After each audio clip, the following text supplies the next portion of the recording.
Inauguration special. I'm Kristen Myers here with Adam Shapiro, and we look forward to taking you through this exciting and unique 59th inauguration of Joseph Biden as the 46th President of the United States, and the historic oath of Kamala Harris as the first woman of color Vice President. We will be with you for the next 3 hours and have many guests and experts here with us to break down this historic day. Kristen, it's not only historic. Democrats nominate me. I believe we can beat Donald Trump.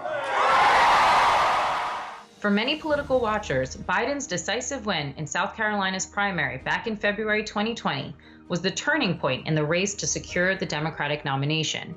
That win was fueled by the powerful endorsement of House Majority Whip, longtime South Carolina Congressman James Clyburn. And in the days and weeks that would follow, the remaining Democratic candidates, Senators Amy Klobuchar, Elizabeth Warren, Kamala Harris, Bernie Sanders, and businessman Andrew Yang, threw their support behind Joe Biden and a unified Democratic Party. Campaigning during the summer of 2020 was overshadowed by the COVID-19 pandemic, the waves of protests calling for social justice in the wake of George Floyd, and the economic crisis leaving millions unemployed, with many facing food insecurity for the first time. But in August, Biden announced that Senator Kamala Harris would join his ticket, a historically significant choice, making her the first Black and South Asian vice president-elect. The prospect of a Biden-Harris ticket served to energize the Democratic base, and on August 20th, at a socially distanced Democratic National Convention, Biden and Harris officially accepted the Democratic nomination for president.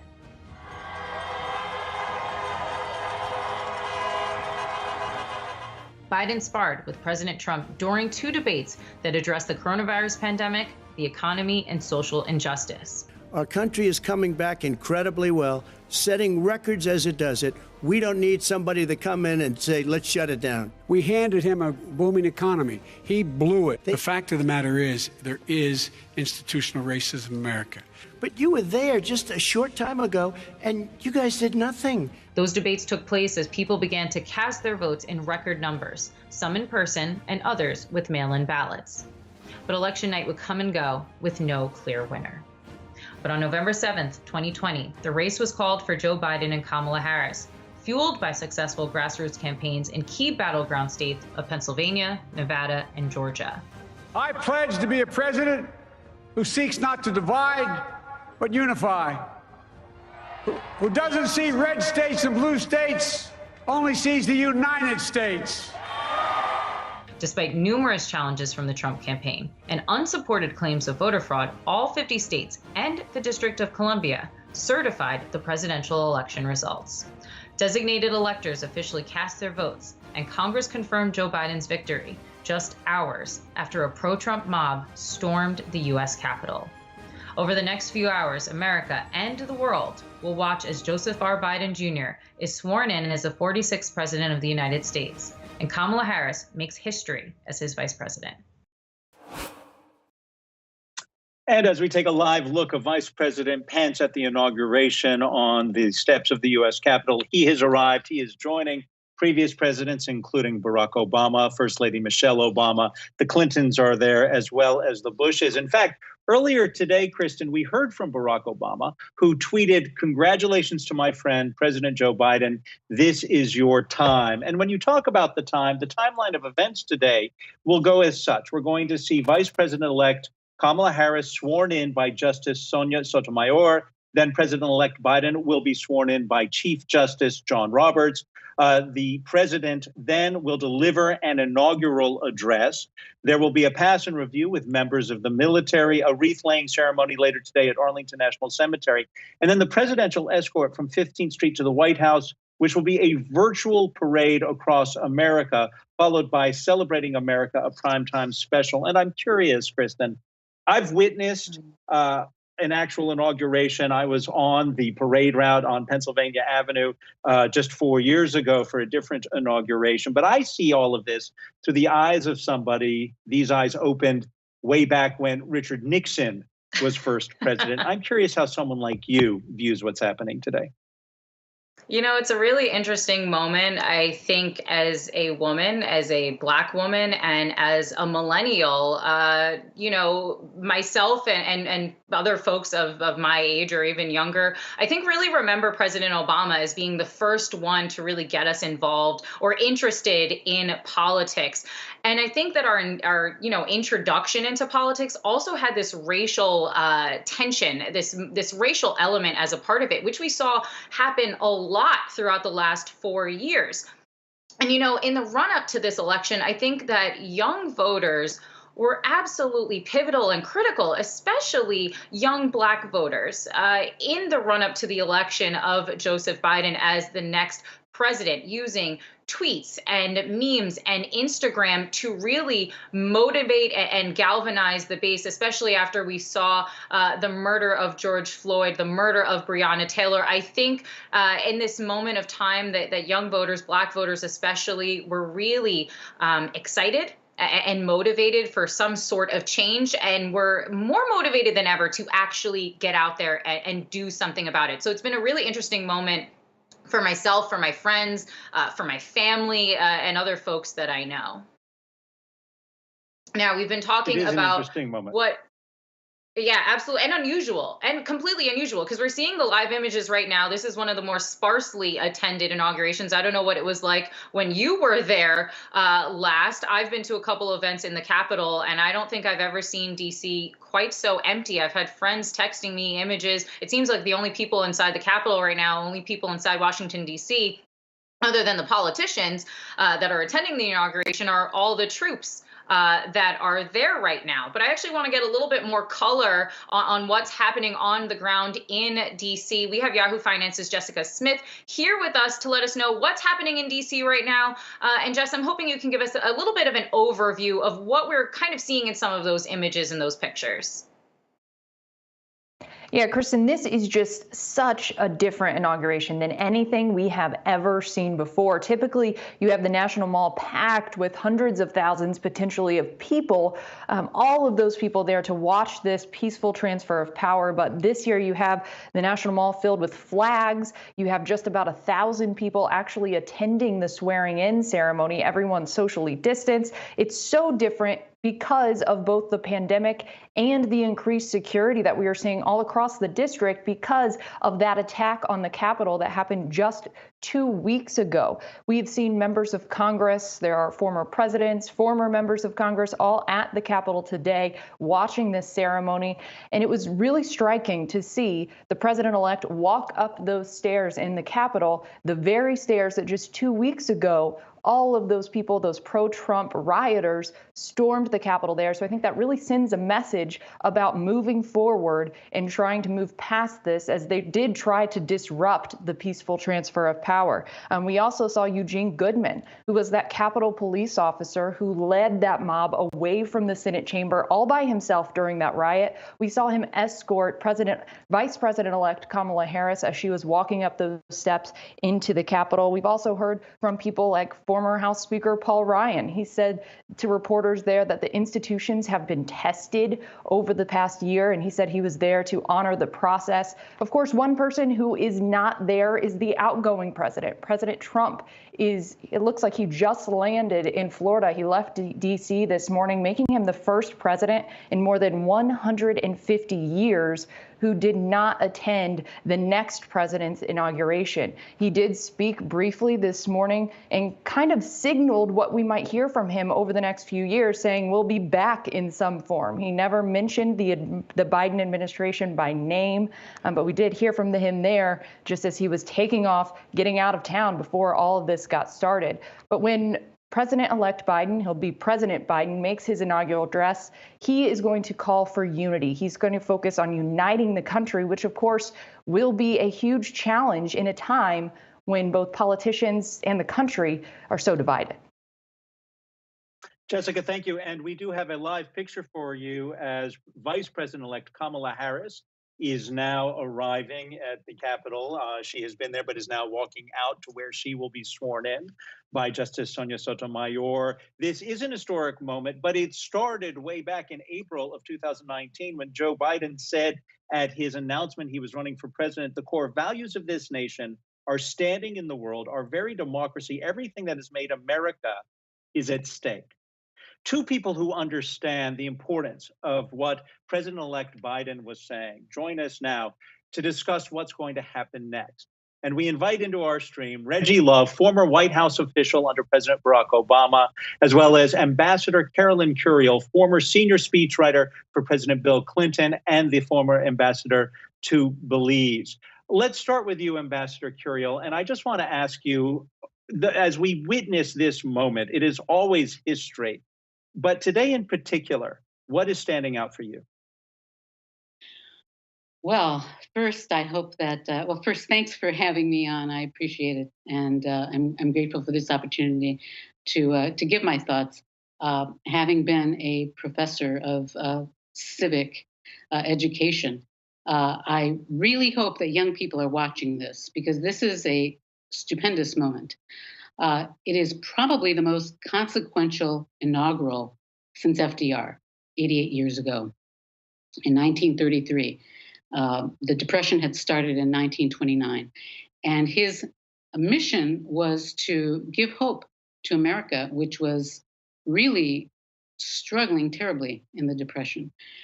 And he was able to do so. He was bold. His biggest applause line in his speech was when he said that broad executive power to wage a war against the emergency was needed. Now, that verges on authoritarianism, but that is how desperate people were then. And if you look at the challenges that this new president and vice president and their administration will face, it is at least as stupendous. 1 in 4 people during the Depression could not find work. That is at least the unemployment rate right now among our lowest paid workers, and probably close to that if you consider all those people who aren't even being counted anymore because they've given up looking for work. And so how do you bring joy to this situation? How do you make people feel good? I think that is the main mission ahead this moment, this day, for President Biden.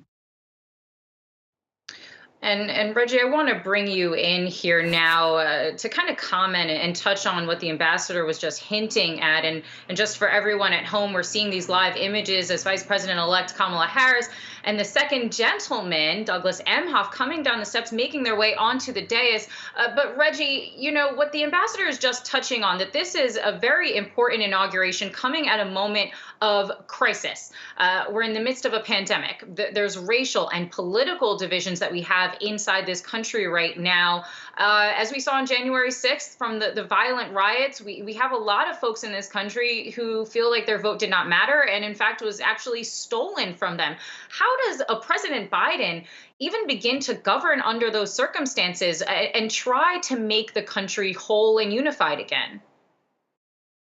Well, thank you for having me this morning. And I believe deeply that Ambassador Curiel got it right. I think a lot of this is really just around hope and confidence. How do you get people to believe that their voice does matter, that their voice was heard in this past election? And typically the only way you can do that is by being empathetic and being able to understand the perspectives of others. I think that Joe Biden historically has been someone who has worked across party lines throughout his entire career in the U.S. Senate and while vice president to President Obama in helping to pass so many different bipartisan legislations that were critical for the country. Everything from the Affordable Care Act, everything from the American Recovery Reinvestment Act that helped us lift the economy out of what was the Great Recession at the time. And so, yeah, I think his hands will be full. I think there are a lot of challenges that he has to overcome, but I think that President Biden will do everything that he can do, will work tirelessly, and he's been a civil servant his entire life and knows the importance of service. So, Reggie, you were not only an advisor to President Obama, you were a friend. I mean, there's the story about you organizing the basketball game at the White House for his 50th birthday. And I bring that up because how important are people like you who surround the president, and in this case, Vice President Kamala Harris? Those people, how much influence do they have in the day-to-day discussion with a president and vice president? I think there's a lot of influence, not necessarily traditional influence. I think the influence is really around, oftentimes you go into what is a very deep bubble, and sometimes it's hard to see what's going on in the world actually, because of the security and because of the protocols. And like as you see today with this inauguration, there are hardly any people there, right? And so I got to come and go out of the White House every day, and oftentimes would be able to share insights with President Obama that he wouldn't be able to see himself, and oftentimes perspective that people might often be intimidated to give him. So I think it's important that there are strong, intelligent people around our leaders and able to be able to articulate those points of views and to share them, because ultimately he represents the people. Ambassador, coming to you now, we're just seeing these first live shots of President-elect Joe Biden and his wife, First Lady Dr. Jill Biden, coming down the steps. Our first look there as they're about to make their way outside and take that oath of office and also deliver that inaugural address. Ambassador, you were just talking about the importance of these inaugural speeches. I, too, was reading a lot of inaugural speeches over the last couple of days. President Biden will not be the first president to really give an address during a moment of crisis and during division. You know, Abraham Lincoln did it. You talked about FDR. I'm wondering, just as a speechwriter, how difficult and also important is it in just 30 minutes to try to speak truth to power, talk transparently about what we have going on in the country, but also craft a vision for what's coming next over the next 4 years?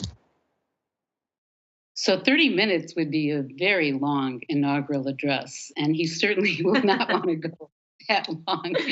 And in fact, one president went rather long in the cold without a coat and died of pneumonia a few weeks later. So this is a different time. It is a crisis that is the first that many Americans are experiencing of this magnitude. You mentioned Abraham Lincoln, who tried in his first inaugural address to hold the Union together, and of course was not successful. 7 states had already seceded. And so he went for counsel to a lot of his inner circle that you were just discussing. And William Seward, who would become his Secretary of State, offered him the draft of a line that, of course, being Lincoln and such a beautiful writer, he was able to take and buff and make his own, where he called upon people. He led into his closing for his address saying,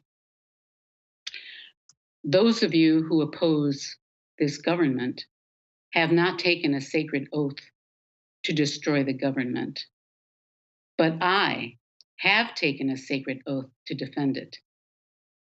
And then he went on to tell people, we're not enemies, we're friends.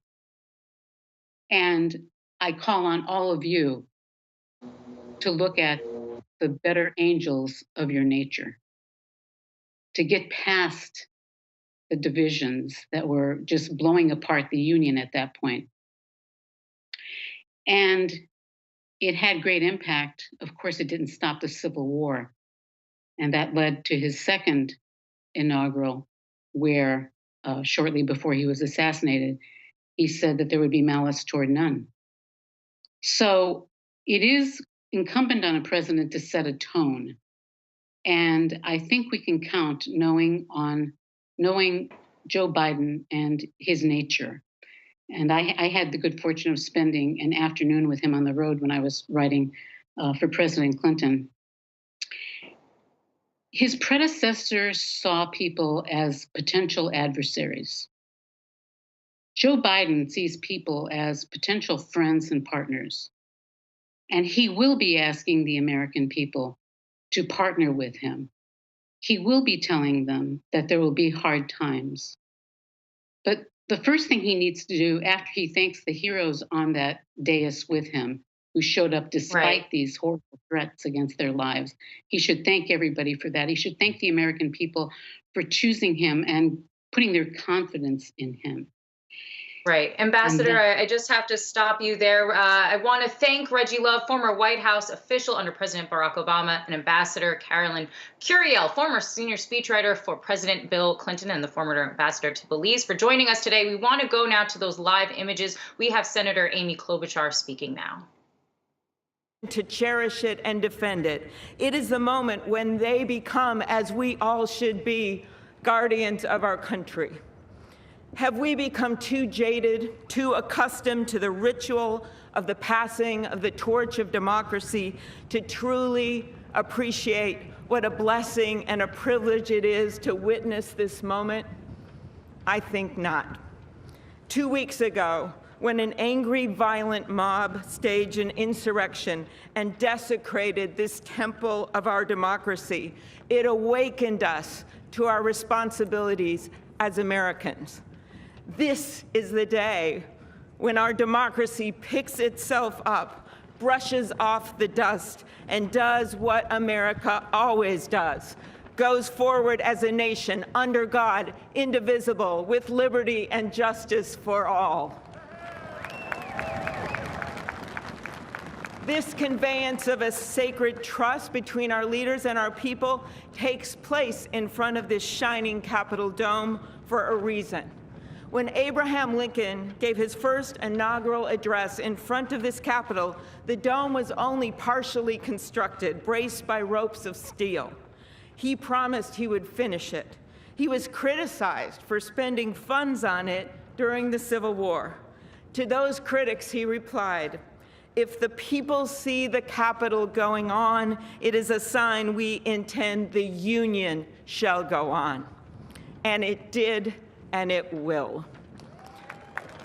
Generations of Americans gave their lives to preserve our republic in this place. Great legislation to protect civil rights and economic security and lead the world was debated and crafted under this dome. Now it falls on all of us, not just the two leaders we are inaugurating today, to take up the torch of our democracy, not as a weapon of political arson, but as an instrument for good. We pledge today never to take our democracy for granted as we celebrate its remarkable strength. We celebrate its resilience, its grit. We celebrate the ordinary people doing extraordinary things for our nation, the doctors and nurses on the front line of this pandemic, the officers in the Capitol, a new generation never giving up hope for justice. We celebrate a new president, Joe Biden, who vows to restore the soul of America and cross the river of our divides to a higher plane. And we celebrate our first African American, first Asian American, and first woman vice president, Kamala Harris, who stands on the shoulders of so many on this platform who have forged the way to this day. When she takes the oath of office, little girls and boys across the world will know that anything and everything is possible. And in the end, that is America, our democracy, a country of so much good. And today, on these Capitol steps and before this glorious field of flags, we rededicate ourselves to its cause. Thank you. It is now my honor to introduce to you the senator who has worked with me and so many others to make this ceremony possible, my friend and the chair of the inaugural committee, Missouri Senator Roy Blunt.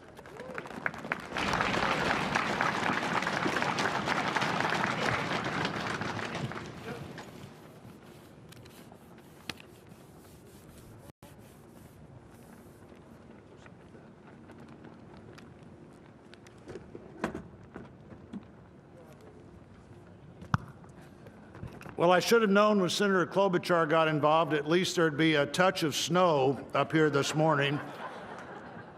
Of all the things we'd considered, I don't think snow was on my agenda till I walked out the door a moment ago. But thank you, Senator Klobuchar, and thanks to the other members of the Joint Congressional Committee on the inauguration as we officially began the 59th inaugural ceremony. I also want to thank the Joint Committee staff and our partners, particularly our security partners, for the way they've dealt with unprecedented circumstances. When I chaired the inauguration 4 years ago, I shared President Reagan's 1981 description of this event as commonplace and miraculous. Commonplace because we've done it every 4 years since 1789.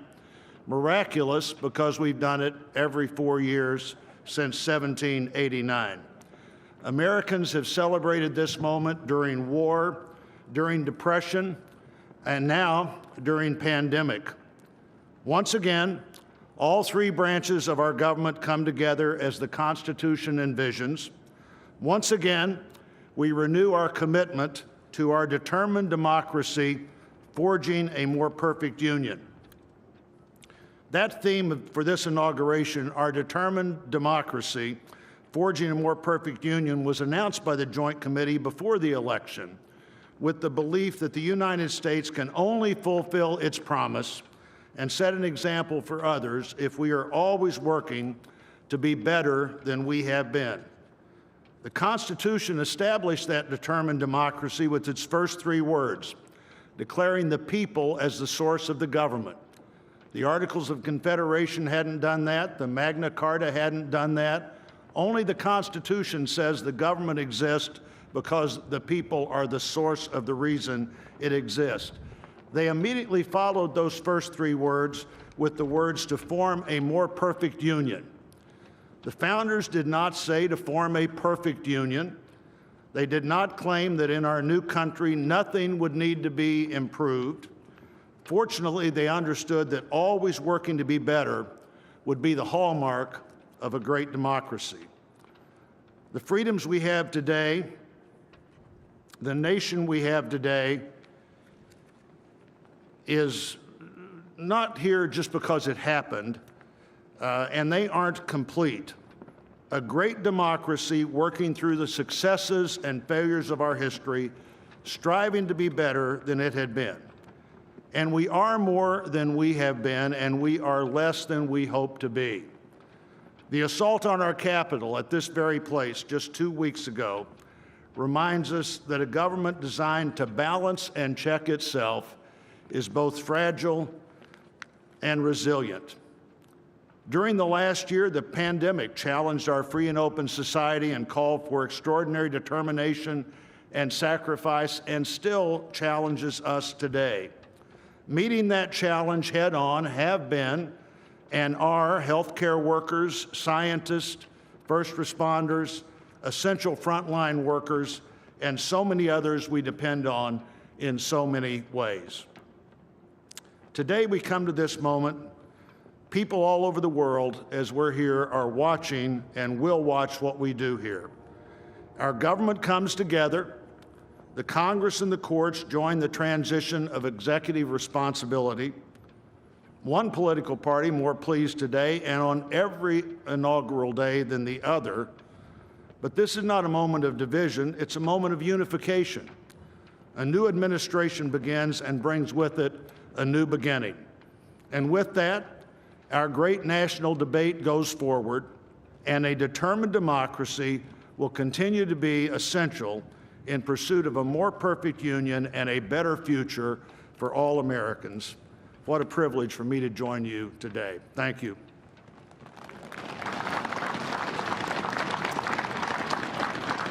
I'm pleased to call to the podium a longtime friend of the President-elect and his family, Father Leo O'Donovan, to lead us in an invocation. Please stand if you are able and remain standing for the national anthem and the pledge to our flag.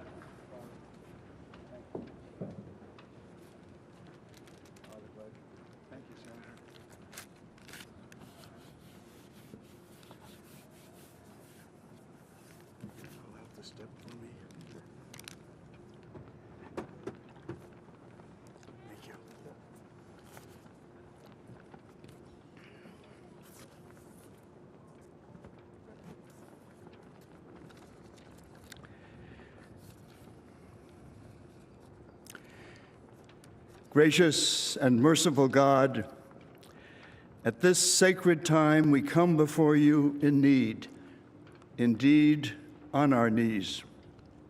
But we come still more with hope and with our eyes raised anew to the vision of a more perfect union in our land, a union of all our citizens to promote the general welfare and secure the blessings of liberty to ourselves and our posterity. We are a people of many races, creeds, and colors, national backgrounds, cultures, and styles, now far more numerous and on land much vaster than when Archbishop John Carroll wrote his prayer for the inauguration of George Washington 232 years ago. Archbishop Carroll prayed that you, O Creator of all, would assist with your Holy Spirit of counsel and fortitude the President of these United States, that his administration may be conducted in righteousness and be eminently useful to your people. Today we confess our past failures to live according to our vision of equality, inclusion, and freedom for all. Yet we resolutely commit still more now to renewing the vision, to caring for one another in word and deed, especially the least fortunate among us, and so becoming a light for the world. There is a power in each and every one of us that lives by turning to every other one of us, a thrust of the Spirit to cherish and care and stand by others, and above all, those most in need. It is called love, and its path is to give ever more of itself. Today, it is called American patriotism, born not of power and privilege, but of care for the common good, with malice toward none and with charity for all. For our new president, we beg of you the wisdom Solomon sought when he knelt before you and prayed for an understanding heart so that I can govern your people and know the difference between right and wrong. We trust in the counsel of the letter of James. If any of you lacks wisdom, you should ask God, who gives generously to all without finding fault, and it will be given to you. Pope Francis has reminded us how important it is to dream together. By ourselves, he wrote, we risk seeing mirages, things that are not there. Dreams, on the other hand, are built together. Be with us, holy mystery of love, as we dream together.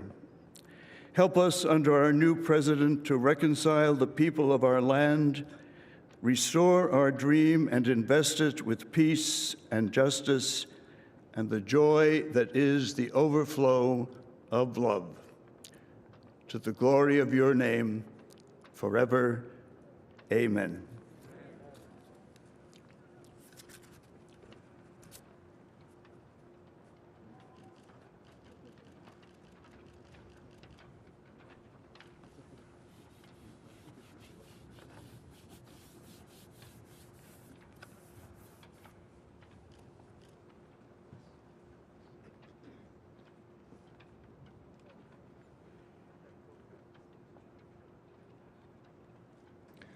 Ladies and gentlemen, please remain standing for the presentation of our national colors by the Armed Forces Color Guard, the singing of our national anthem, and for the Pledge of Allegiance.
Ladies and gentlemen, here for the singing of our national anthem, accompanied by the President's own United States Marine Band, please welcome Lady Gaga.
So proudly we hailed at the twilight's last gleaming, whose broad stripes and bright stars through the perilous fight o'er the ramparts we were so gallantly streaming, and the rocket's red glare, the bombs bursting in air, gave proof through the night that our flag was still there.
Ladies and gentlemen, please welcome from the City of South Fulton, Georgia Fire and Rescue Department, President of the International Association of Firefighters, Local 3920, Fire Captain Andrea M. Hall, for the reciting of the Pledge of Allegiance.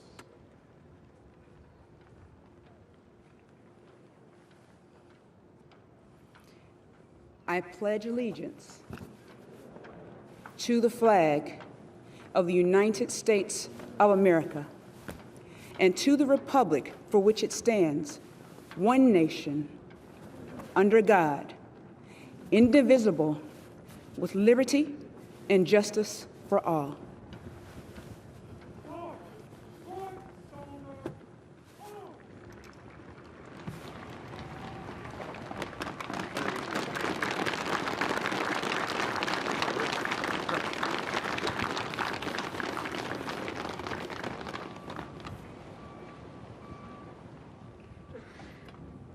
What you are all about to be part of, America, is a historic moment of firsts. To administer the oath to our first African American, our first Asian American, and our first woman vice president, Kamala Harris, it is my great privilege to welcome to the inaugural stage the first Latina to ever serve on the Supreme Court of the United States of America, Justice Sonia Sotomayor. Ladies and gentlemen, please remain standing for the oath of office, followed by musical honors.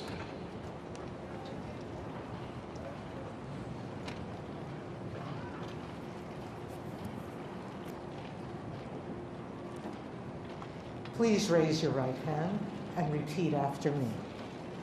I, Kamala Davy Harris, do solemnly swear I, Kamala Davy Harris, do solemnly swear that I will support and defend the Constitution of the United States that I will support and defend the Constitution of the United States against all enemies, foreign and domestic, against all enemies, foreign and domestic, that I will bear true faith and allegiance to the same, that I will bear true faith and allegiance to the same, that I take this obligation freely, that I take this obligation freely, without any mental reservation or purpose of evasion, without any mental reservation or purpose of evasion, that I will well and faithfully discharge that I will well and faithfully discharge the duties of the office on which I am about to enter. the duties of the office upon which I am about to enter. So help me God. So help me God.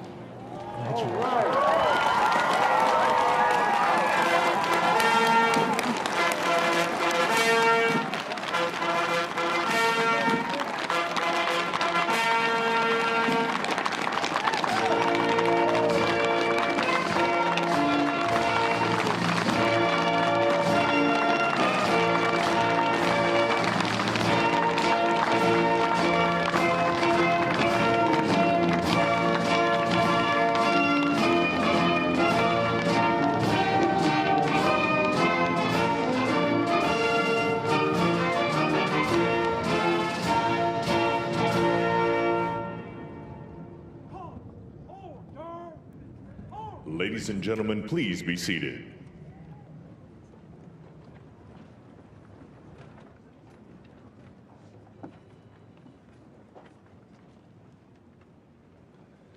Please welcome Jennifer Lopez to perform This Land Is Your Land and America the Beautiful, accompanied by members of the President's Own United States Marine Band.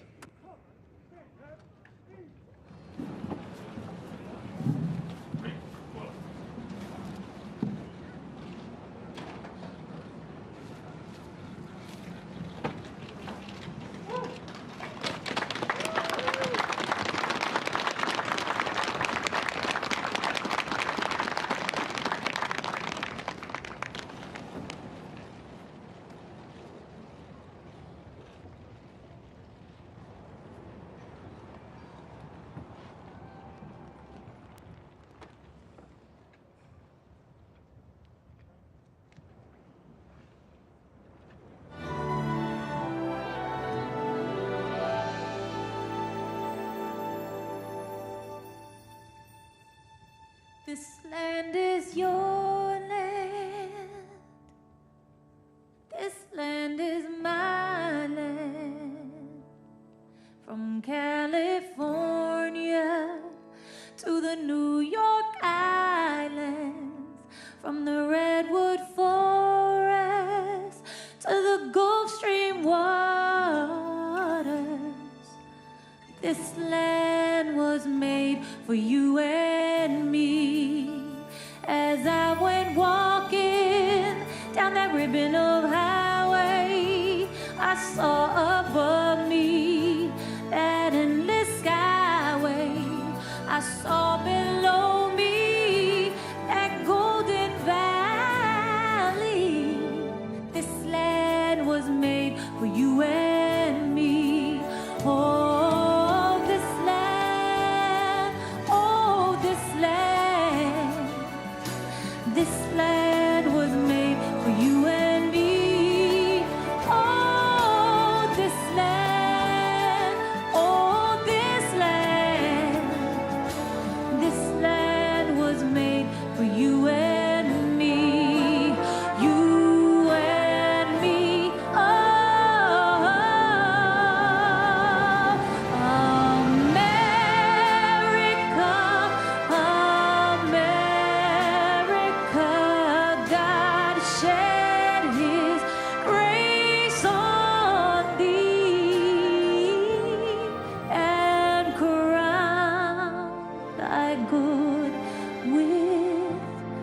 brotherhood. From sea to shining sea.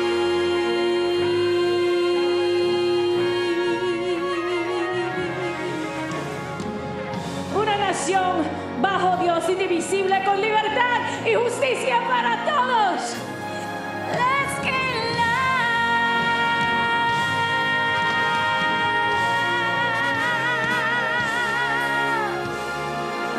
this land was made for you and me.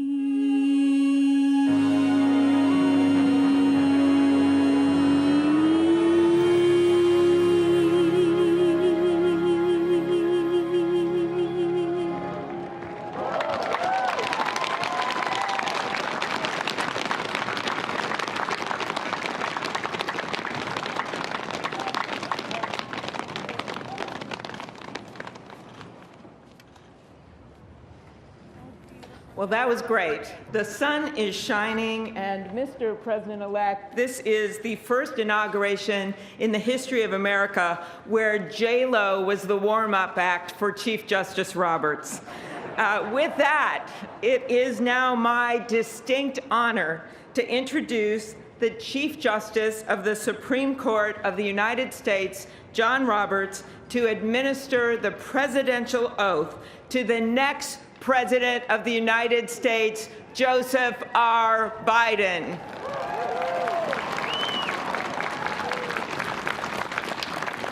Ladies and gentlemen, please stand for the oath of office, followed by musical honors.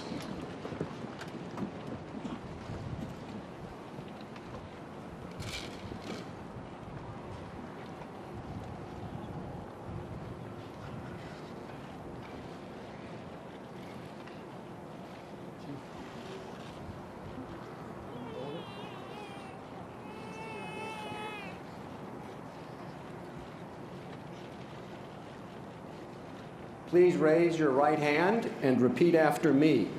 I, Joseph Robinette Biden, Jr., do solemnly swear. I, Joseph Robinette Biden, Jr., do solemnly swear. That I will faithfully execute.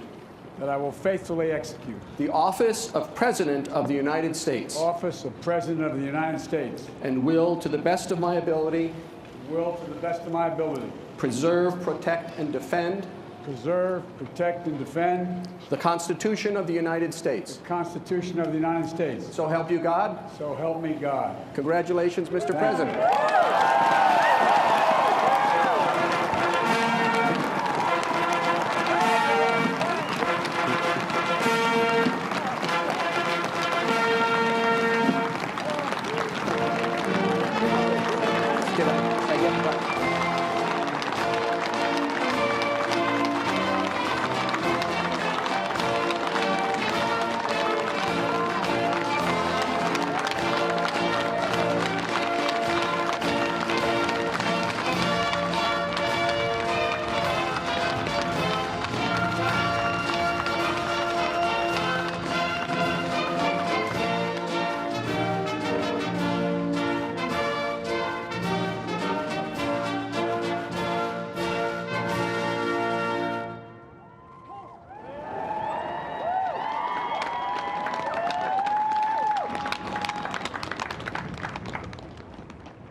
Ladies and gentlemen, please be seated.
My fellow Americans, a moment we have all been waiting for.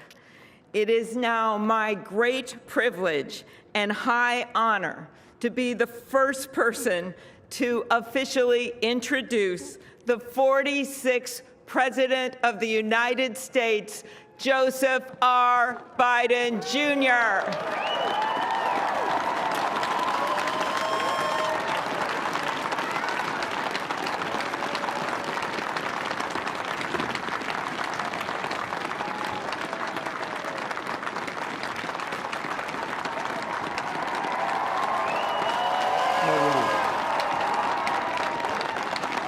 Chief Justice Roberts, Vice President Harris, Speaker Pelosi, Leader Schumer, Leader McConnell, Vice President Pence, and my distinguished guests, my fellow Americans. This is America's day. This is democracy's day, a day of history and hope, of renewal and resolve.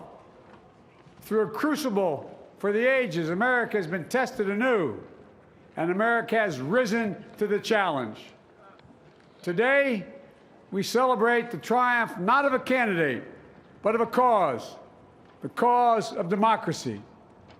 The people, the will of the people has been heard, and the will of the people has been heeded. We've learned again that democracy is precious. Democracy is fragile. And at this hour, my friends, democracy has prevailed. So now, on this hallowed ground where just a few days ago, violence sought to shake the Capitol's very foundation, we come together as one nation, under God, indivisible, to carry out the peaceful transfer of power as we have for more than 2 centuries. As we look ahead in our uniquely American way, restless, bold, optimistic, and set our sights on the nation we know we can be and we must be. I thank my predecessors of both parties for their presence here today. I thank them from the bottom of my heart. And I know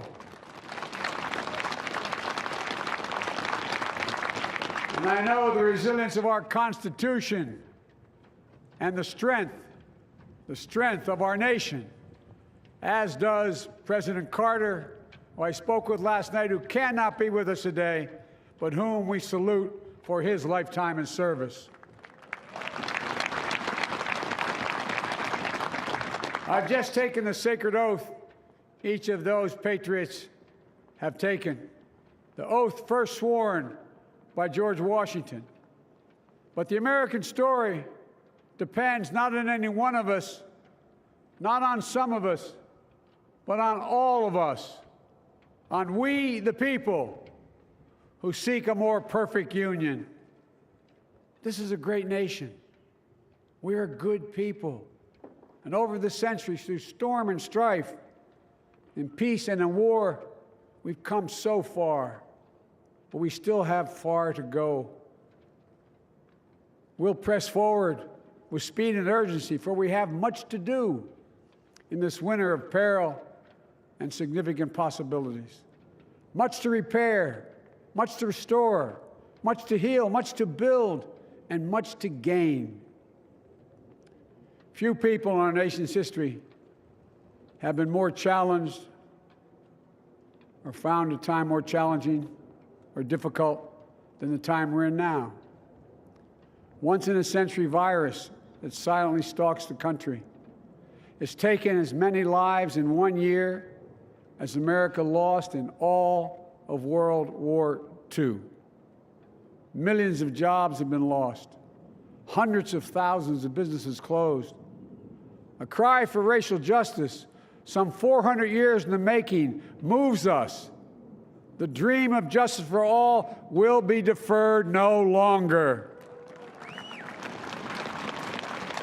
A cry for survival comes from the planet itself, a cry that can't be any more desperate or any more clear. And now, a rise of political extremism, white supremacy, domestic terrorism that we must confront and we will defeat. To overcome these challenges, to restore the soul and secure the future of America, requires so much more than words. It requires the most elusive of all things in a democracy: unity. Unity. In another January, on New Year's Day in 1863, Abraham Lincoln signed the Emancipation Proclamation. When he put pen to paper, the president said, and I quote, "If my name ever goes down into history, it'll be for this act, and my whole soul is in it." My whole soul is in it. Today, on this January day, my whole soul is in this, bringing America together, uniting our people, uniting our nation. And I ask every American to join me in this cause.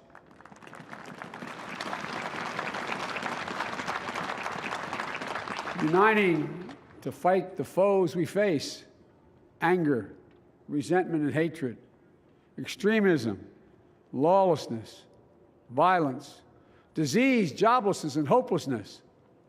With unity, we can do great things, important things. We can right wrongs. We can put people to work in good jobs. We can teach our children in safe schools. We can overcome the deadly virus. We can reward work and rebuild the middle class and make health care secure for all. We can deliver racial justice, and we can make America once again the leading force for good in the world. I know speaking of unity can sound to some like a foolish fantasy these days. I know the forces that divide us are deep and they are real. But I also know they are not new. Our history has been a constant struggle between the American ideal that we're all created equal and the harsh, ugly reality that racism, nativism, fear, demonization have long torn us apart. The battle is perennial, and victory is never assured.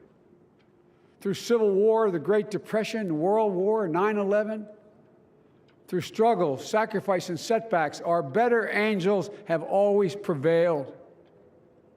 In each of these moments, enough of us have come together to carry all of us forward. And we can do that now. History, faith, and reason show the way of unity. We can see each other not as adversaries, but as neighbors. We can treat each other with dignity and respect. We can join forces, stop the shouting, and lower the temperature. For without unity, there is no peace, only bitterness and fury. No progress, only exhausting outrage. No nation, only a state of chaos. This is our historic moment of crisis and challenge, and unity is the path forward. And we must meet this moment as the United States of America. If we do that, I guarantee you we will not fail. We have never, ever, ever, ever failed in America when we've acted together. And so today, at this time, in this place, let's start afresh, all of us. Let's begin to listen to one another again, hear one another, see one another, show respect to one another. Politics doesn't have to be a raging fire, destroying everything in its path. Every disagreement doesn't have to be a cause for total war. And we must reject the culture in which facts themselves are manipulated and even manufactured.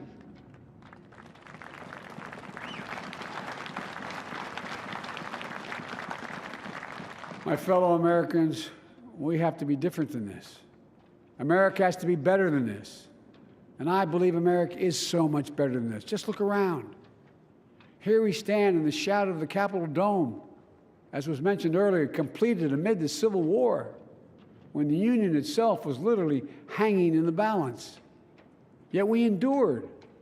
We prevailed.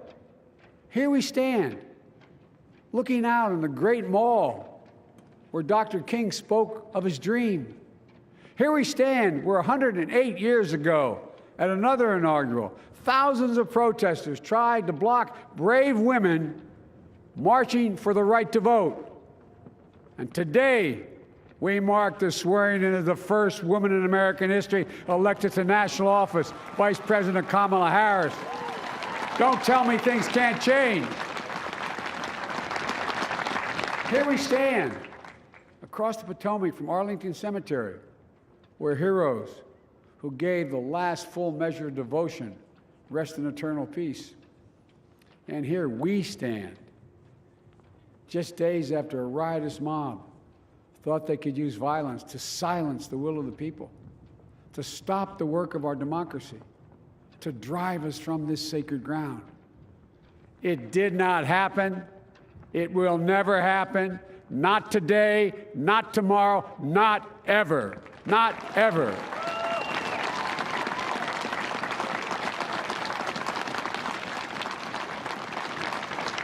To all those who supported our campaign, I'm humbled by the faith you've placed in us. To all those who did not support us, let me say this. Hear me out as we move forward. Take a measure of me and my heart. And if you still disagree, so be it. That's democracy. That's America. The right to dissent peaceably within the guardrails of our republic is perhaps this nation's greatest strength. Yet hear me clearly. Disagreement must not lead to disunion. And I pledge this to you. I will be a president for all Americans. All Americans. And I promise you, I will fight as hard for those who did not support me as for those who did.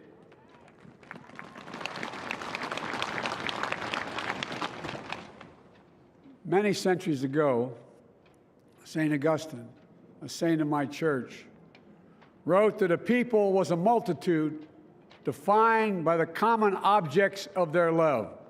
Defined by the common objects of their love. What are the common objects we as Americans love that define us as Americans? I think we know. Opportunity, security, liberty, dignity, respect, honor, and yes, the truth.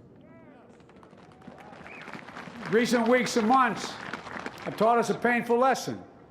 There is truth and there are lies. Lies told for power and for profit. And each of us has a duty and a responsibility as citizens, as Americans, and especially as leaders. Leaders who have pledged to honor our Constitution and protect our nation, to defend the truth and defeat the lies. Look, I understand that many of my fellow Americans view the future with fear and trepidation. I understand they worry about their jobs. I understand, like my dad, they lay in bed at night, staring at the ceiling, wondering, can I keep my health care? Can I pay my mortgage? Thinking about their families, about what comes next. I promise you, I get it. But the answer is not to turn inward, to retreat into competing factions, distrusting those who don't look like you, or worship the way you do, or don't get their news from the same sources you do. We must end this uncivil war that pits red against blue, rural versus urban, conservative versus liberal. We can do this if we open our souls instead of hardening our hearts, if we show a little tolerance and humility, and if we're willing to stand in the other person's shoes, as my mom would say, just for a moment, stand in their shoes. Because here's the thing about life. There's no accounting for what fate will deal you. Some days, when you need a hand. There are other days when we're called to lend a hand. That's how it has to be. That's what we do for one another. And if we are this way, our country will be stronger, more prosperous, more ready for the future. And we can still disagree. My fellow Americans, in the work ahead of us, we're going to need each other. We need all our strength to persevere through this dark winter. We're entering what may be the toughest and deadliest period of the virus. We must set aside politics and finally face this pandemic as one nation. One nation. And I promise you this, as the Bible says, weeping may endure for a night, but joy cometh in the morning. We will get through this together. Together. Look, folks, all my colleagues I serve with in the House and the Senate up here, we all understand the world is watching all of us today. So here's my message to those beyond our borders. America has been tested, and we've come out stronger for it. We will repair our alliances and engage with the world once again, not to meet yesterday's challenges, but today's and tomorrow's challenges. And we'll lead not merely by the example of our power, but by the power of our example.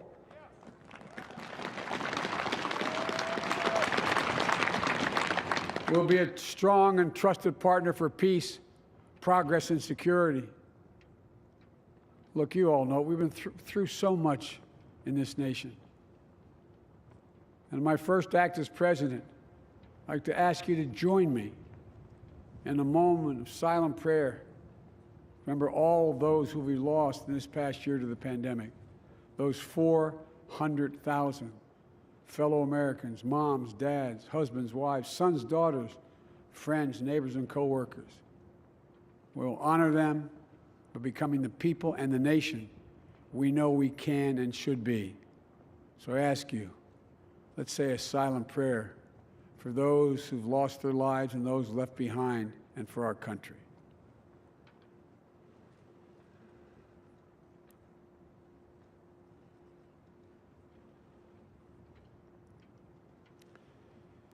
Amen.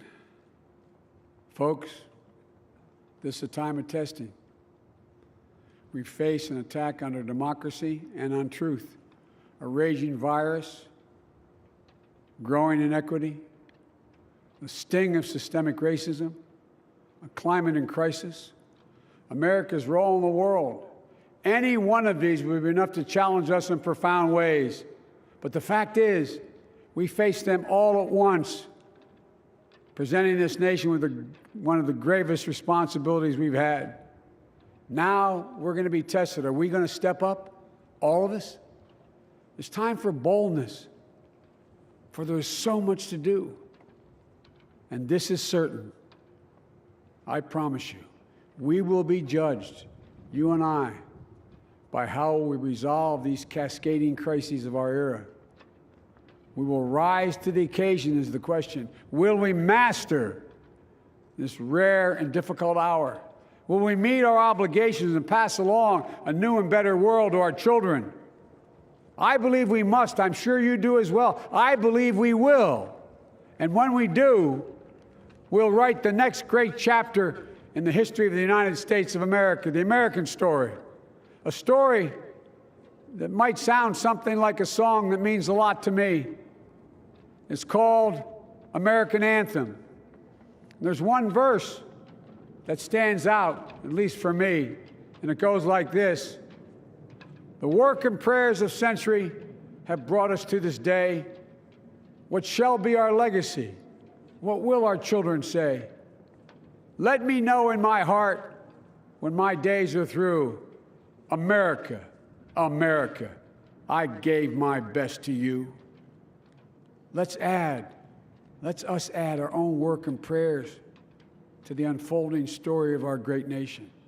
If we do this, then when our days are through, our children and our children's children will say of us, they gave their best, they did their duty, they healed a broken land.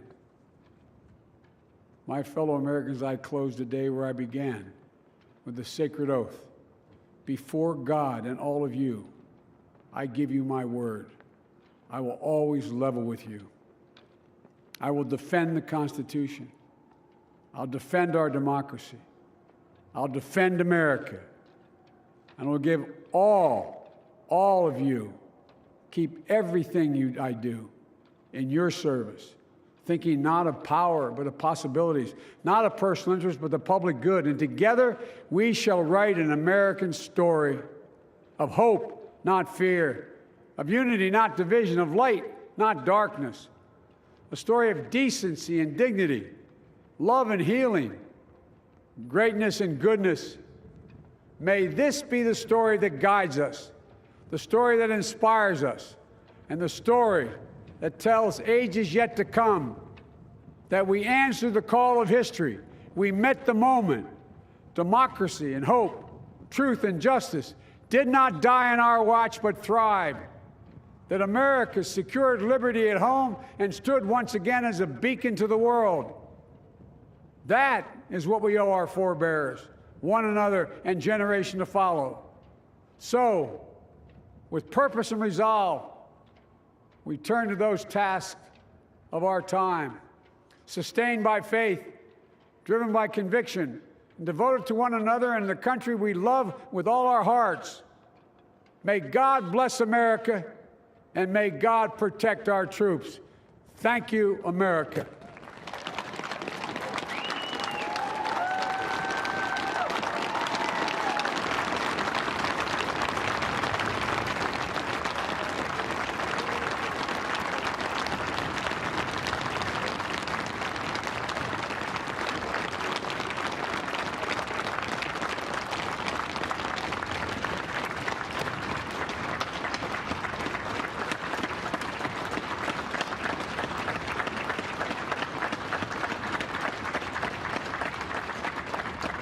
Ladies and gentlemen, please be seated.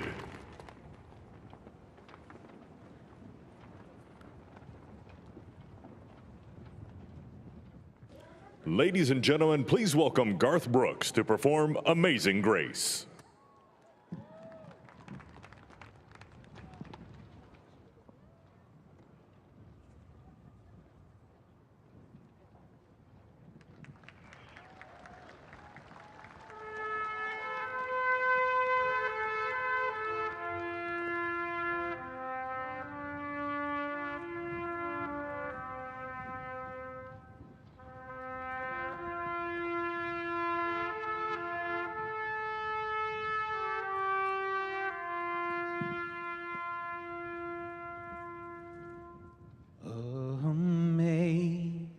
Amazing grace, how sweet the sound that saved a wretch like me. I was lost, but now I'm found. Was blind, but now I see. When we've been there 10,000 years, bright shining as the sun, we've no less days to sing God's praise than when we first begun. If I can ask you to sing this last verse with me, not just the people here, but the people at home. work as one, united. Amazing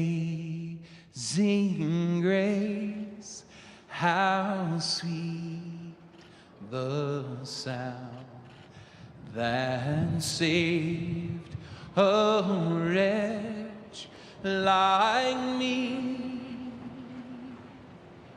I once was lost, but now I'm found. Was blind, but now I see.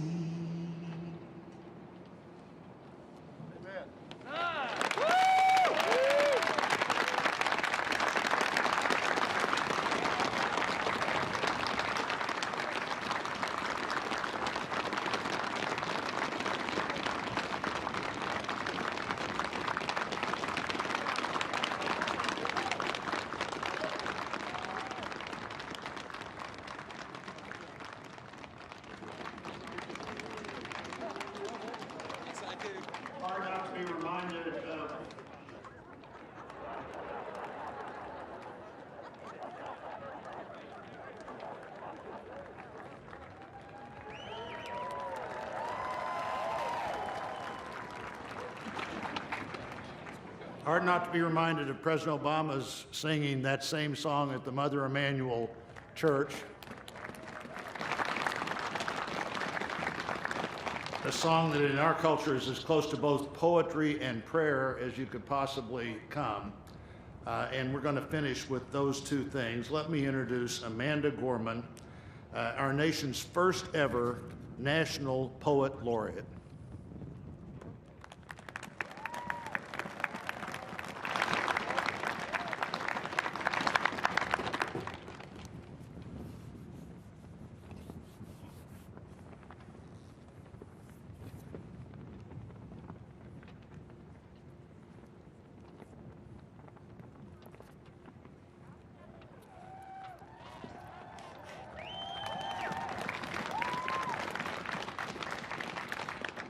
Mr. President, Dr. Biden, Madam Vice President, Mr. Emhoff, Americans, and the world.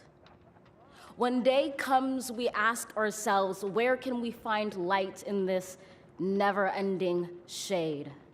The loss we carry, a sea we must wade. We've braved the belly of the beast.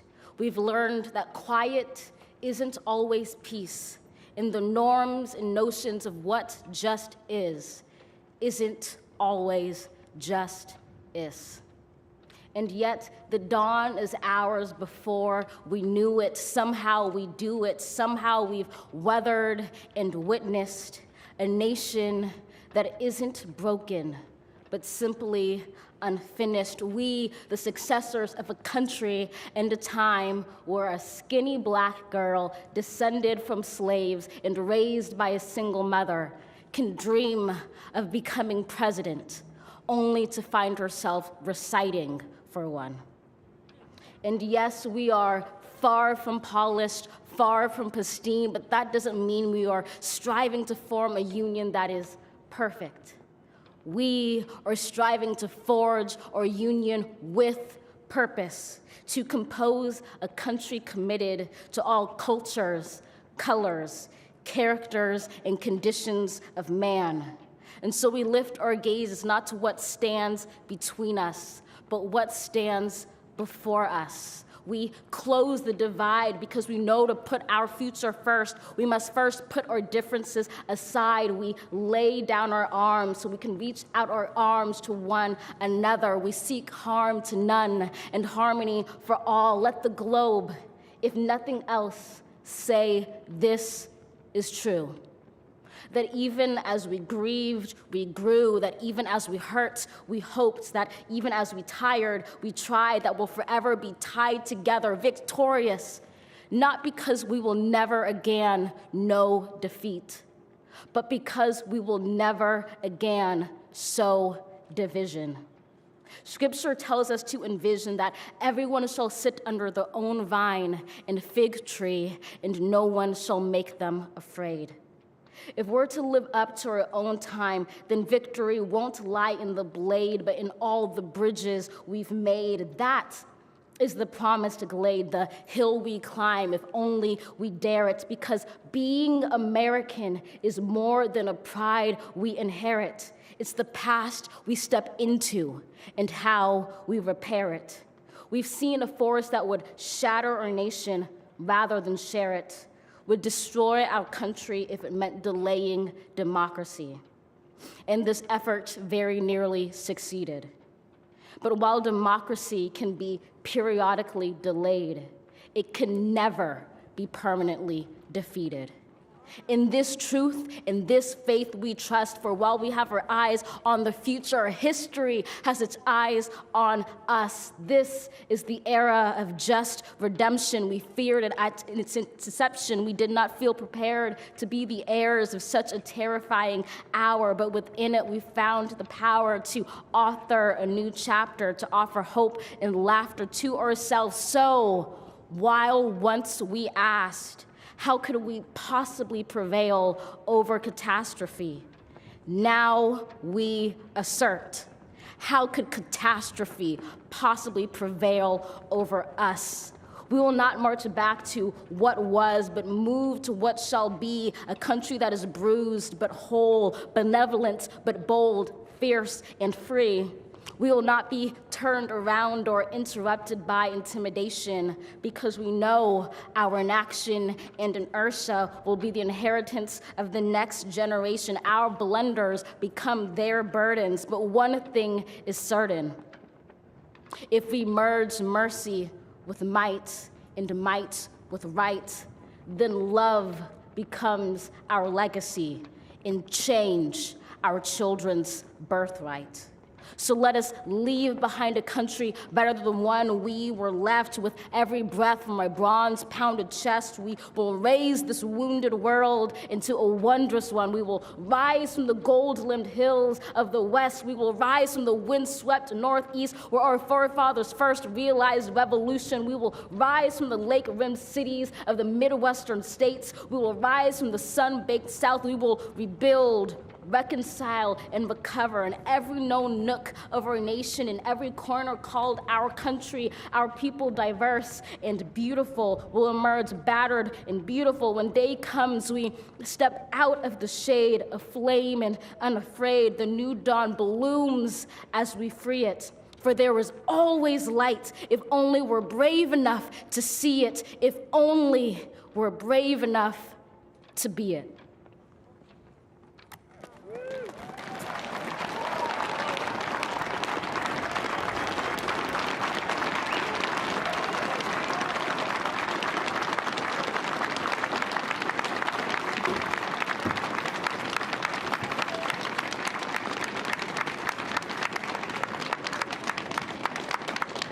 Thank you, Amanda Gorman. Now for our benediction, I'm pleased to introduce Reverend Dr. Sylvester Beeman, the pastor of the Bethel African Methodist Episcopal Church in Wilmington, Delaware, a friend of President Biden for 30 years.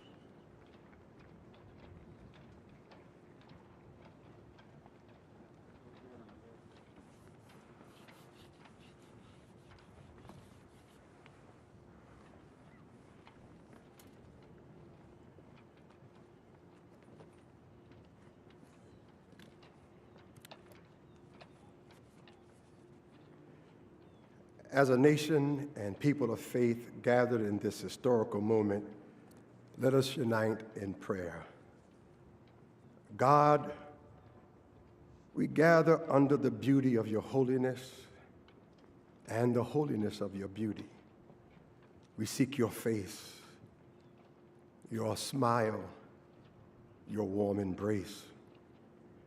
We petition you once more in this celebration. We pray for divine favor upon our President, Joseph R. Biden, and our First Lady, Dr. Jill Biden, and their family. We further ask that you would extend the same favor upon our Vice President, Kamala D. Harris, and our second gentleman, Doug Emhoff, and their family. More than ever, they and our nation need you. We need you, for in you we discover our common humanity. In our common humanity, we will seek out the wounded and bind their wounds. We will seek healing for those who are sick and diseased. We will mourn our dead. We will befriend the lonely, the least, and the left out. We will share our abundance with those who are hungry. We will do justly to the oppressed, acknowledge sin, and seek forgiveness, thus grasping reconciliation. In discovering our humanity, we will seek the good in and for all our neighbors. We will love the unlovable, remove the stigma of the so-called untouchables. We will care for our most vulnerable, our children, the elderly, emotionally challenged, and the poor. We will seek rehabilitation beyond correction. We will extend opportunity to those locked out of opportunity. We will make friends of our enemies. We will make friends of our enemies. People, your people, shall no longer raise up weapons against one another. We will rather use our resources for the national good and become a beacon of life and goodwill to the world. And neither shall we learn hatred anymore. We will lie down in peace and not make our neighbors afraid. In you, O God, we discover our humanity. In our humanity, we discover our commonness. Beyond the difference of color, creed, origin, political party, ideology, geography, and personal preferences. We'll become greater stewards of your environment, preserving the land, reaping from it a sustainable harvest, and securing its wonder and miracle-giving power for generations to come. This is our benediction, that from these hallowed grounds, where slaves labored to build this shrine and citadel to liberty and democracy, let us all acknowledge, from the indigenous Native American to those who recently received their citizenship, from the African American to those whose foreparents came from Europe and every corner of the globe, from the wealthy to those struggling to make it, from every human being, regardless of their choices, that this is our country. As such, teach us, O God. As such, teach us, O God, to live in it, love in it, be healed in it, and reconcile to one another in it, lest we miss kingdom's goal. To your glory, majesty, dominion, and power forever. Hallelujah. Glory, hallelujah. In the strong name of our collective faith, amen. Please remain standing as the Armed Forces Color Guard retires our national colors.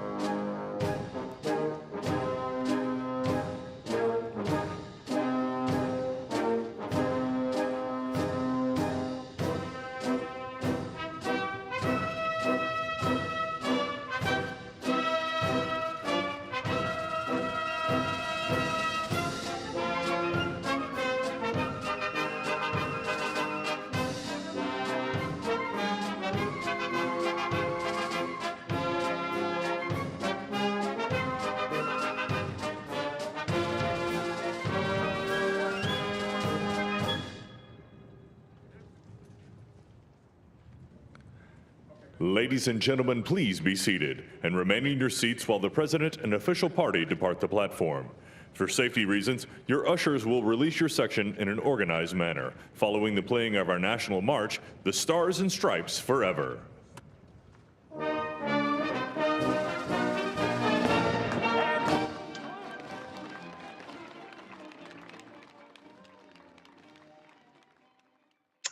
Welcome back to Yahoo Finance Live, our historic coverage of this moment in time. The 46th President of the United States, Joseph R. Biden, along with Vice President Kamala Harris, now greeting and shaking hands with the people who've witnessed this moment in history, along with all of us who have witnessed this. We should also say hello to the folks who are watching us with Yahoo Canada to witness this moment in the history of the United States. And as we recap what has happened here and then look forward, there have been very moving moments. There was the national anthem with Lady Gaga. There was J-Lo reciting it portions in Spanish when she declared justice for all. And Kristen, there was a moment in President Biden's speech where he was talking about unity. He referenced in the call for the racial equality to be deferred no longer, referencing 400 years, the 1619 Project. But he said, and this was one of the quotes, "Let's start afresh for all of us. Listen, see one another. Politics doesn't have to be a raging fire, destroying everything in its path. Every disagreement doesn't have to be a cause for war." There will be a lot of commentary about what the president has said. But I'm curious, Kristen, what are you taking from what we've just witnessed? You know, as I was watching the entire, ceremony, I have to admit I was a little bit emotional. Not even about politics. I think for me, this is a lot about representation. To see Justice Sonia Sotomayor, a Hispanic woman, giving the oath of office to Vice President Kamala Harris, the first woman, the first Black woman, the first South Asian woman to hold office as Vice President, was, for me, I think, incredibly moving, incredibly emotional. And as you were highlighting, as expected, President Biden really hitting hard on how we need unity to move forward. He said in his speech, without unity, there is no peace, no progress, no nation, only a state of chaos. So a lot of calls there to really unify the country and move forward in order to be able to tackle the COVID-19 pandemic, but also the struggling economy that we have as a result of the pandemic over the course of, essentially a year. I want to get a little bit more reaction here. We have a panel now. We're joined now by Laura Belmonte, professor of history and dean of the Virginia Tech College of Liberal Arts and Human Sciences. We also have Yahoo Finance's editor-in-chief, Andy Serwer, here with us now. I want to go first to you, Professor. I know we have a market check coming in just a moment. I apologize for that, Adam. But I want to get some of your reactions about this moment in time that Vice President-elect, now Vice President Kamala Harris becoming the first female vice president, the first Black vice president. What does this moment in time mean in terms of the historical context of, the Black and brown community in politics? I would echo your point about the moving importance of the representation here. Vice President Harris clad in purple, which is a color with resonance not only for the history of women's suffrage, but for African American women in particular. Having Lady Gaga, an icon for the LGBT community, having J-Lo sing "This Land Is Your Land," and it's impossible not to grasp the significance of that to Indigenous and brown and Black people in the Americas. Andy, when President Biden was talking about unity, and he said we can achieve this by opening our souls instead of hardening our hearts with tolerance and with humility, I was curious, as you were listening to the president, did he accomplish the goal of helping heal and unify? Well, I think he's off to a good start, Adam, and I think that was a pretty powerful speech that he gave.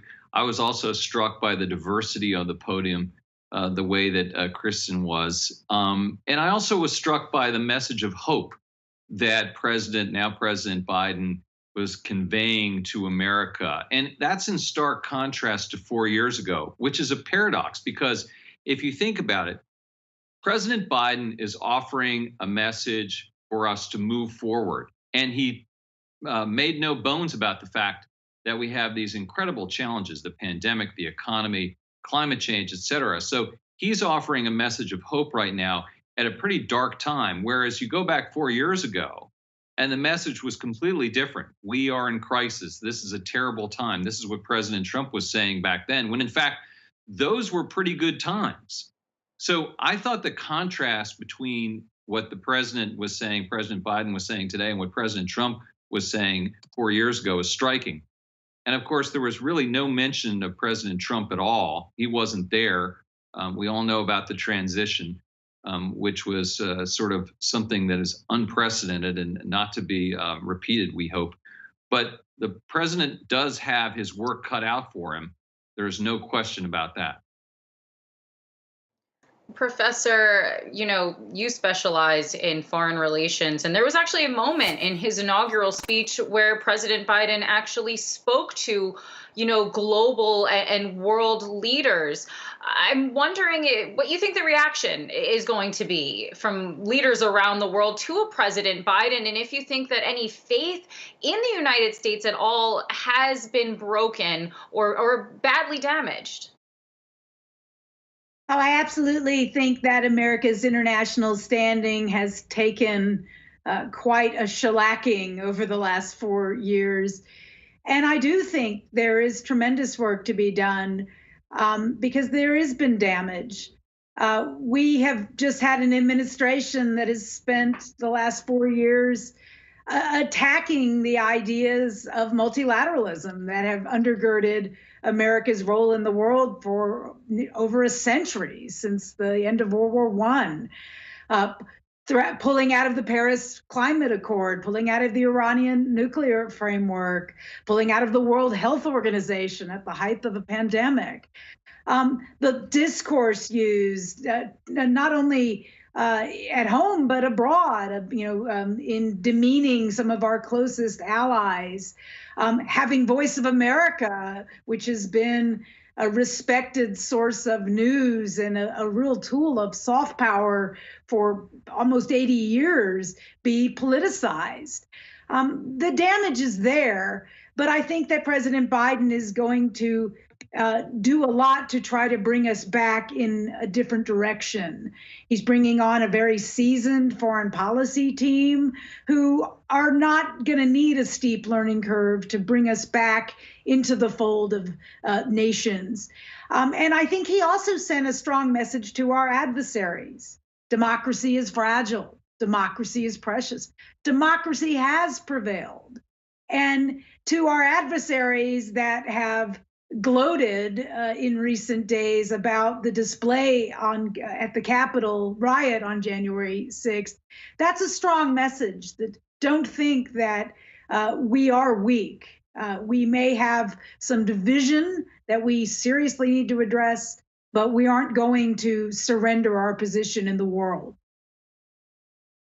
Andy, we're both old enough to remember the stories of Tip O'Neill having a drink with Ronald Reagan, two people from opposite political spectrums. Do you think we're going to see that kind of bipartisan unity going forward?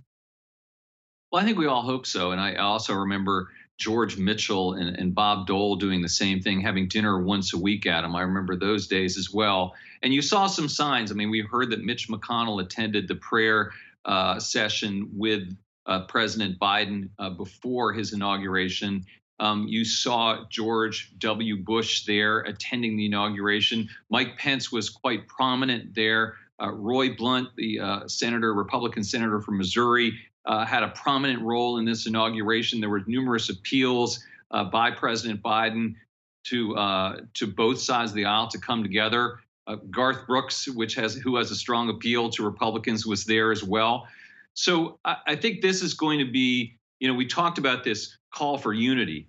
And it's one thing to say that sort of to all Americans writ large, but where the rubber meets the road is in that Capitol. And it's going to be that relationship between Joe Biden and Mitch McConnell, minority leader of the Senate now, that will be absolutely critical because President Biden, while he has a majority in Congress, it is a very slim one, of course, particularly in the Senate.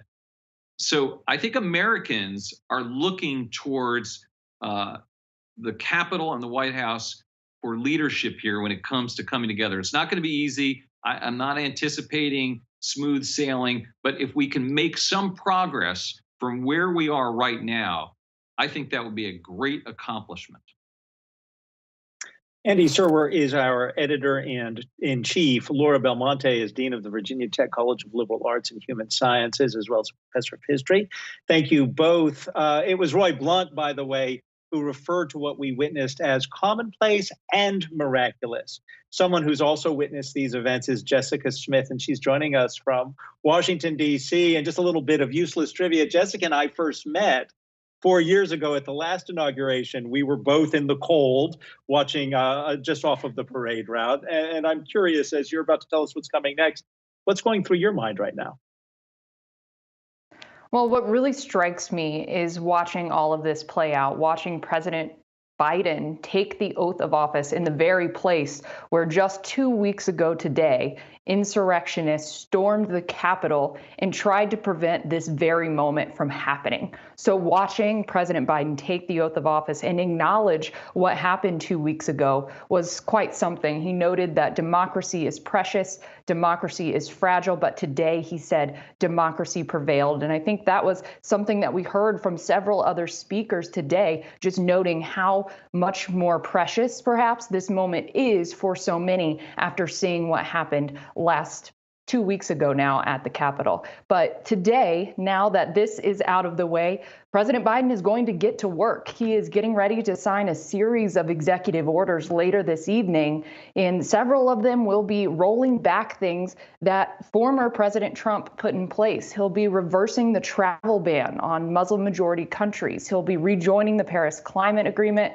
He's re-engaging with the World Health Organization. He's also going to take several steps to fight the COVID-19 pandemic, appointing a coordinator, someone whose sole job at reporting directly to him is to coordinate the response, getting out PPE and vaccines and testing. He's going to extend the pause on student loan payments and evictions. So he's going to take some steps to not only fight the virus, but also give some economic relief. Then we'll see several executive actions over the coming days, but those are some of the first ones that we expect this evening. We expect more than a dozen, according to his team, and then several more in the coming weeks. Adam and Kristen. All right. Thanks so much, Yahoo Finance's Jessica Smith, again, with giving us that overlay of all of the actions upcoming from President Biden. I want to get some more reactions now to that inaugural speech. We're joined now by Cody Keenan, former chief speechwriter for President Barack Obama. So, Cody, a lot of powerful moments in that speech. President Biden saying America has been tested and we've come out stronger. He said that we will repair our alliances to face today and tomorrow's challenges, calling for unity, and then also calling for us to fight together the COVID-19 pandemic. I'm wondering, just first from you, what your reactions were to President Biden's inaugural speech. Yeah, I'll be honest, I was blown away by it. I don't just think it met the moment. I think it's one of the better inaugural addresses in history. A great inaugural address really has to, we set these kind of high expectations for him, but it's usually based on the great lines we know. Ask not what your country can do for you. The only thing we have to fear is fear itself. Basically anything from Lincoln's second. But a great inaugural address really fits the moment, speaks to the time and place. And I think the president did that very, very well. Hats off to him and his speechwriters. As they build out their team, they should consider hiring Amanda Gorman to join them because she was outstanding. But few presidents have walked into a hand like this, have been dealt such a lousy hand, and there's so much to do. And there are a few presidents that meet the moment better than Joe Biden because of who he is and what he's been through in his life. I mean, this is somebody who's been dealt incredibly painful hands throughout his entire life, and he doesn't feel sorry for himself. You'll never hear him whisper you'll never hear a whisper of self-pity. He just gets up, does the work with optimism, and moves on. And, a line he said today echoed something he said yesterday. Don't tell me things can't change. They can and they do. And that's really kind of the tone that he's set here. It's a story he's been writing his entire life. it's a story that America could use right now. Cody, there was so much, I think, that moved so many people listening to the speech. But at the very beginning, when he said, "This is a great nation, we are good people," millions of Americans hold that dear in their hearts. And I'm curious, in the process of writing a speech, does the speechwriter, someone like you, capture the voice of a Joe Biden, or does Joe Biden actually write the speech with the speechwriter? Because you truly believe that is who this man is, a great nation, we are good people, when he says that. Yeah, that is who he is. I mean, that's who Joe's been his entire life. There's really no varnish over Joe Biden. And, I know his chief speechwriter really well. One of his senior advisors who's been with him for decades worked on the speech too. But it's my understanding is Joe worked on it himself up through this morning. And the only way a real speechwriter presidential relationship works is if all the words are the president's. If he's directly involved in it, if he's leading the process, if he's in there working on it, that's what it is. You don't just write a speech and stick it into a prompter for somebody to read. Every word should have been meticulously and carefully poured over by the president. And in this case, it was. Cody, I'm wondering if, and you've been touching on it a little bit, but if you can really contextualize a little bit more for us, President Biden's speech, especially after we had 4 years, and the president who was more prone to tweets than speeches, and even, the outgoing president's last speech, he riffed throughout the entire thing, went completely off script, ending it with "good luck, have a good life, I'll see you again soon." I'm wondering if you can really kind of contrast what we're seeing here, as this is essentially President Biden's first entree to us all as president with this speech. Yeah, I mean, everything in this speech was a contrast to the last 4 years. I'll even go further and say everything over the past couple weeks has been a contrast to the past 4 years, because Joe Biden has had to step into this role that's basically been vacant for the past couple months over this transition. And over the past couple weeks, he's been laying out the detailed nuts and bolts of his plans. Last night he led a memorial service on the National Mall, which is, it's amazing to think about, but no national leader has done that until now. And it was an incredible moment of catharsis for everyone across the country who's lost somebody or just hasn't been able to hug anybody in months and needed some way to feel like they were part of a healing process.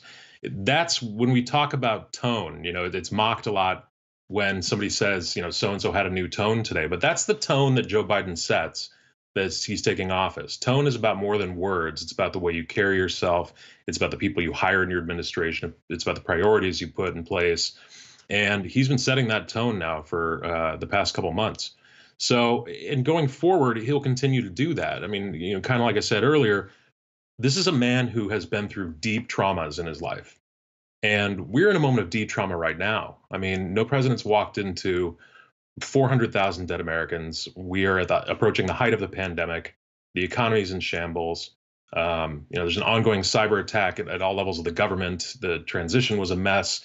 He's really walking into dark times here, and it's going to get worse before it gets better. But for him to stand up there with optimism, not a naive optimism, but a hard-earned optimism that he's built over a lifetime of struggle himself, I think is something that's really important and that people are going to take away from this. All right, Cody Keenan, former chief speechwriter for President Barack Obama. Thank you so much for joining us and giving us some of your thoughts. Now, with Trump gone, there are a lot of questions about the future of the Republican Party. We have J.C. Watts here with us. He's the chairman of the Black News Channel and former Republican congressman from Oklahoma. J.C., thank you so much for joining us. I'm going to throw to you the same question that we've been, asking everyone over the last several minutes. What are your thoughts on this inauguration day and also to that speech that we just heard from President Biden? Christian, thanks for having me on. And regardless of who's being inaugurated or who's being sworn in, Republican or Democrat, inaugurals are special events. I've had the opportunity to sit in a front row seat in two different inaugurations, one a Republican and one a Democrat, in the special times. Senator Biden or President Biden now, I knew him as Senator Biden when I was in the when I was in the House, I knew him as Senator Biden from Delaware. And I think his speech, it was a good speech. I think it was a heartfelt speech. I think he meant every word that he said. That's who Joe Biden is. However, the difficulty now is going to be executing, and that's where the tough part comes in. However, I do think when I served with Joe Biden, no one ever accused him of not being a decent guy. There were senators that served during the time I was there: Joe Biden, Don Nichols, Senator Dole, who was the majority leader at the time. Senator Dole got things done because he was trusted on both sides of the aisle. And I think President Biden brings that same trust, or I get the sense that Joe Biden that I knew, that I had dealings with, brings that same trust to the table. And I think, again, execution is going to be difficult, but he starts with a good foundation, and that foundation is trust. Congressman Watts, can you help us understand when he talked about seeing each other not as adversaries, but neighbors, and you talk about trust? There are millions of Americans right now who don't believe that he was legitimately elected and reject the truth of this election. How does Joe Biden resonate with them? What did they hear today in this speech? Well, just because J.C. Watts disagrees with the news story doesn't make it fake news. Just because J.C. Watts disagrees with the facts doesn't make it, false. And I think, we put so much emphasis in our politics today on the left wing and the right wing that the poor bird is dying. And, the fact is that regardless of who won, someone would have cried foul. But as we've seen over the last 2 months, there's nothing in the facts. There's nothing in the data. There's no evidence in the court cases. And there's been, 60-something court cases filed, even at the Supreme Court. Judges who were appointed by President Trump, there's been nothing that they've seen that would alarm us to widespread fraud or that the election was stolen. And so I think one of the challenges for President Biden is going to be having to lower the temperature. There's been so much chaos and dysfunction and lying and conspiracy theories over the last 4 years that President Biden's going to have to lower the temperature. But again, I think going back to the trust theme, I think he's got enough trust. I think with Mitch McConnell and others, and the Republican and the Democrat side, that it will allow him to manage the left and the right wing and hopefully be successful in getting things done that will move our country forward. Congressman, you're talking a lot about trust, and I want to ask you about trust with the American voter and some of the promises that President Biden made on the campaign trail, particularly to Black voters. He said after he won the election that he had always had the backs of Black voters, and they've always had his back, and that he would now always have theirs. And I think it's a sentiment that really rang hollow with a lot of Black voters because they don't feel that a lot of things have changed for them under Republican or Democratic presidents, with Republican or Democratic politicians. How important is this moment right now, the next 2 years, the next 4 years, particularly to that voting bloc, really to keep those promises that were made in keeping that trust? Well, one of the things we're doing at the Black News Channel, we're kind of, monitoring the next 100 days to see those promises made, if they will be promises kept. And Kristen, you nailed it.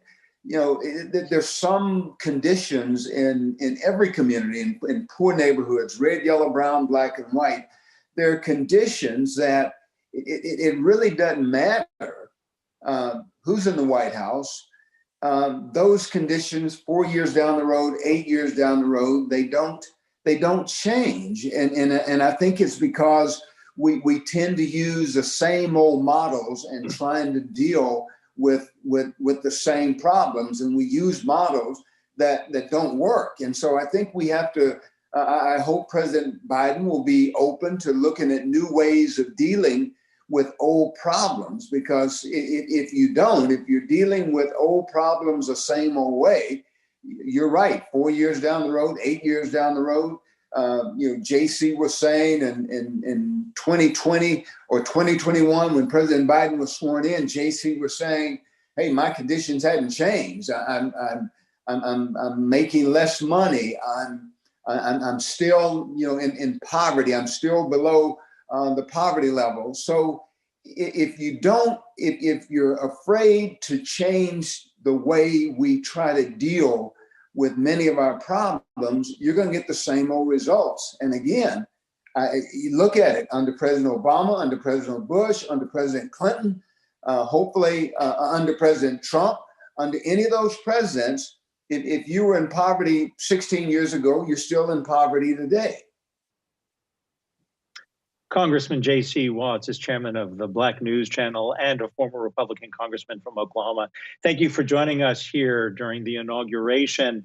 It's all about policy, right? And to discuss that, let's bring into the stream two reporters. We have Tara Golshan, who is a HuffPost politics and policy reporter, as well as Andrew Romano, who is a Yahoo News correspondent. I want to start first with you, Tara. And we heard the president talk about so much we have to do all at once. So as the Biden administration rolls out its policy, we know immigration immediately on deck. What else is coming our way? It seems the favorite phrase in the Capitol building right now is that we have to walk and chew gum at the same time. And it is very true. Last week, we saw that the Biden transition team rolled out their plan for COVID-19 relief and the economic relief. I think that is looming very, very large over this administration coming in. Of course, we saw all of their executive orders that they unveiled this morning, including a 100-day mask challenge. But a lot of this work is going to have to go through Congress. And so last week, they unveiled a proposal that would increase unemployment insurance benefits for jobless Americans and extend that through the fall. That would add an additional $1,400 to the direct payments to kind of even that out at $2,000 for Americans. That would put a lot of funding for education, for schools to reopen safely, for vaccine rollout, to extend the eviction moratorium. So all these things that will make some progress to make Americans whole as they struggle during the pandemic. Those are at the forefront of what the Biden administration is coming into power looking forward to doing.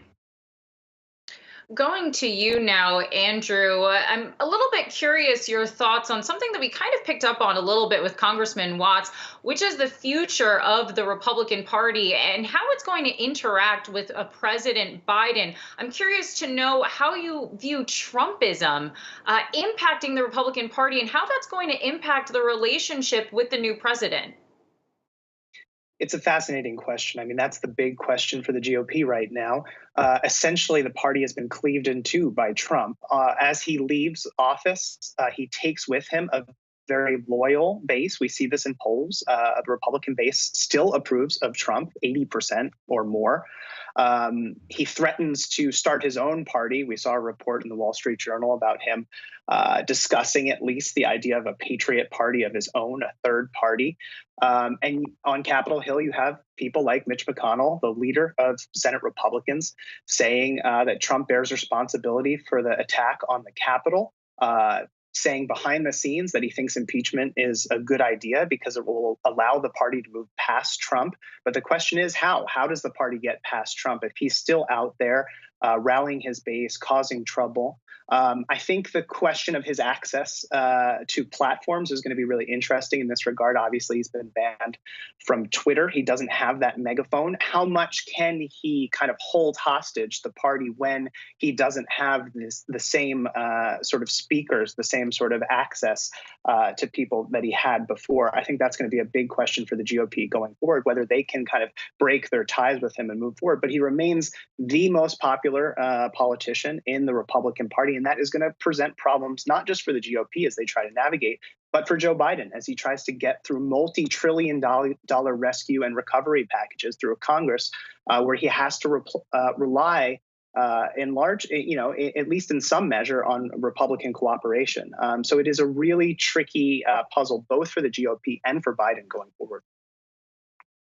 All right, I want to thank Tara Golshin, HuffPost politics and policy reporter, as well as Andrew Romano, Yahoo News correspondent, for joining us. Now, Andrew was actually just mentioning that it'll be a little bit interesting going forward about the outgoing President Trump and what he's going to do without Twitter. Well, we have a new tweet now from the new POTUS account, President Biden already tweeting. He said, quote, "There is no time to waste when it comes to tackling the crises we face. That's why today I'm heading to the Oval Office to get right to work delivering bold action and immediate relief for American families," already making use of that new Twitter account that he has at his disposal. Now, one of the crises that he's going to be facing is the coronavirus pandemic. So I want to talk about that next with our panel.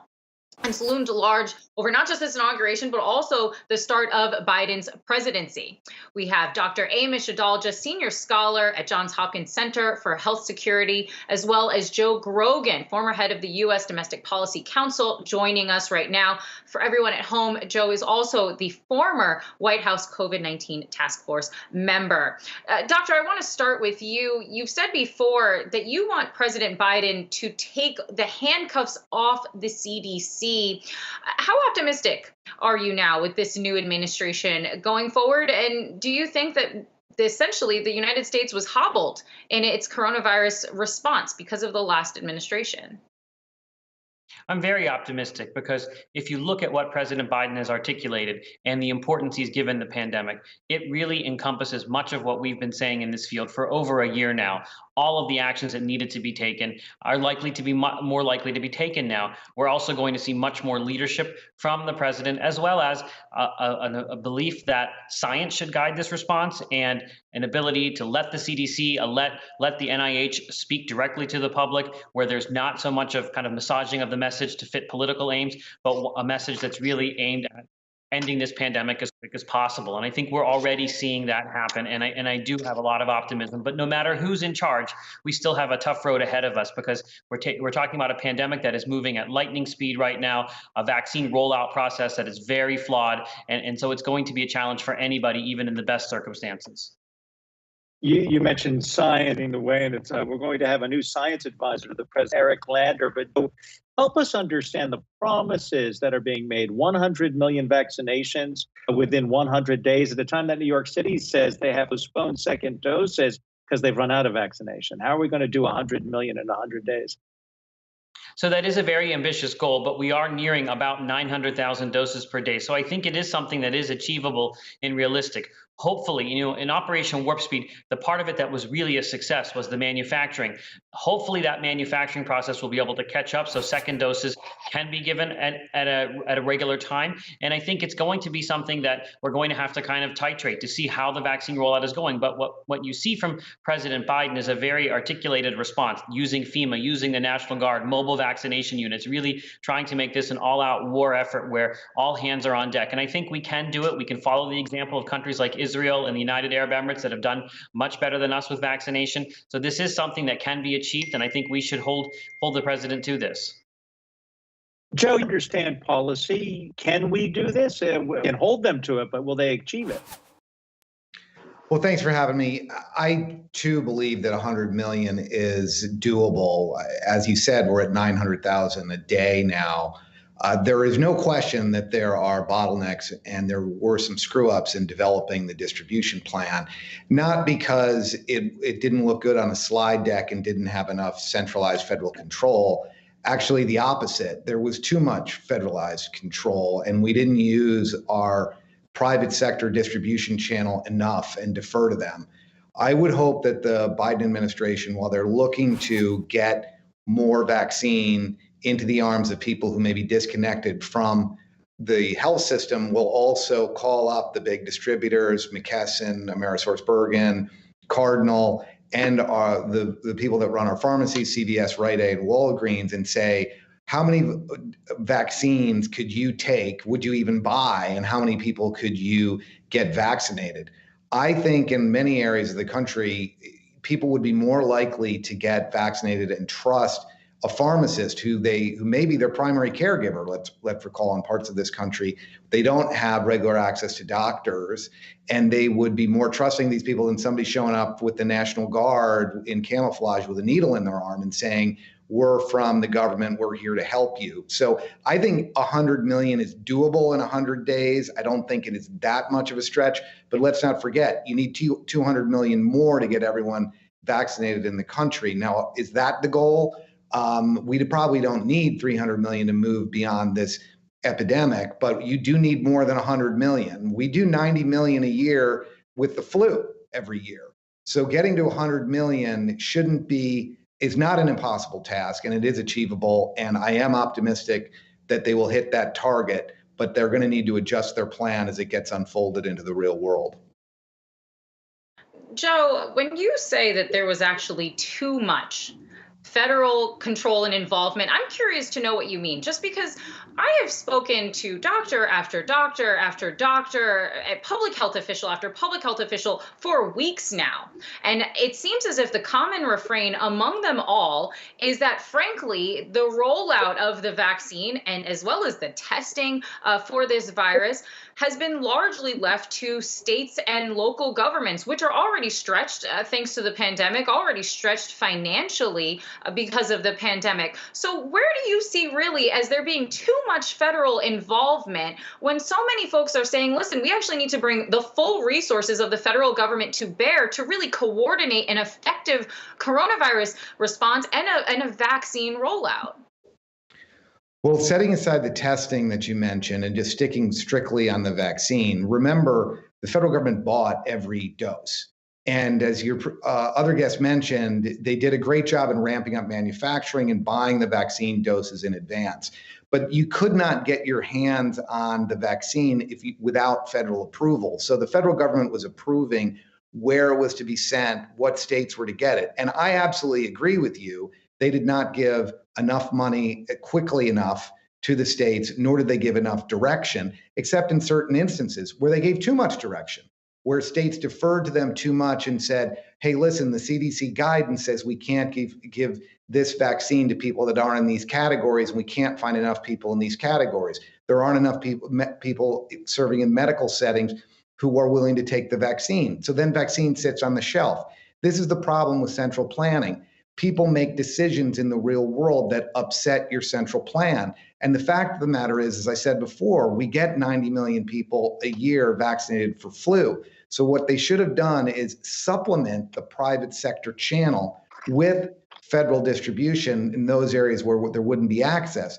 But we can get vaccine to America's pharmacies, to America's commercial channel. I could go, you could go and go get vaccinated. We will have enough vaccine in the coming weeks for most people who want to go get vaccine, and more will be coming online. Johnson & Johnson will have a vaccine, I'm confident, relatively soon. I think there's a role for the AstraZeneca vaccine. They might need a little bit more data. And Pfizer and Moderna continue to ramp up. So the problem is not necessarily the federal government wasn't developing a plan. The plan didn't work. And that's what happens when you have a small group of people trying to mastermind a huge plan for the government, whether they're Republicans or Democrats. You have to recognize that when a plan gets unfolded in the real world, it is not going to work as planned.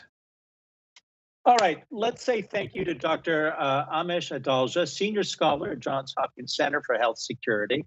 So Joe Grogan, former head of U.S. Domestic Policy Council. Very quickly, let's do a market check because the markets have been heading higher today. We have the inauguration. Clearly, this is the historic event.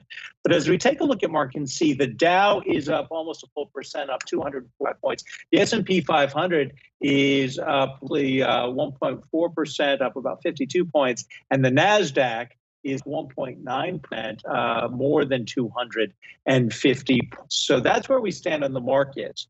But again, we have been witnessing history. Starting at 11 a.m. when we first signed on here at Yahoo Finance, we've been bringing you live coverage of the inauguration of the 46th president, Joe Biden, and his vice president, Kamala Harris. It has been an historic moment. And part of what we heard during the president's inauguration speech was a call for unity. Here is what he said about putting his whole heart in. Today, this January day, my whole soul is in this, bringing America together, uniting our people, uniting our nation. And I ask every American to join me in this cause.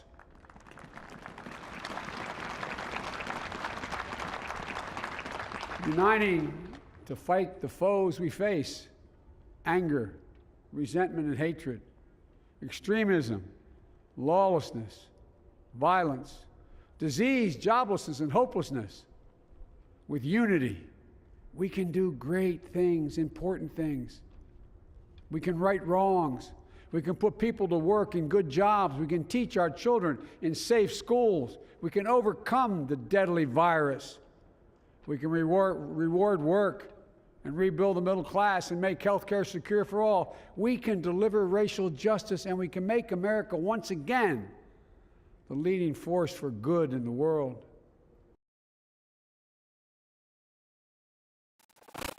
You were just hearing President Biden in his inaugural speech calling for unity, but also laying out a plan and the priorities moving forward.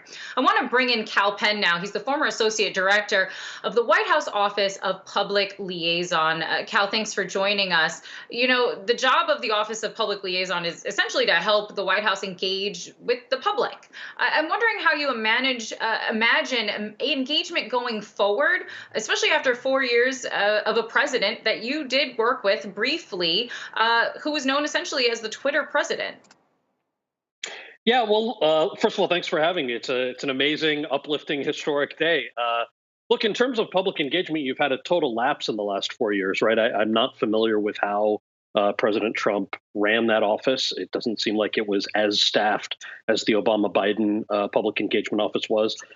It seems that President Biden and Vice President Harris are sort of approaching that office in a similar manner that President Obama did, which is that proverbially every American should have a seat at the table, meaning that there's a point person in the executive branch for any issue or demographic group that might exist. So in my case, I was President Obama's point person for young Americans, also for Asian Americans and Pacific Islander communities, and for the arts community. So those were sort of my three jobs.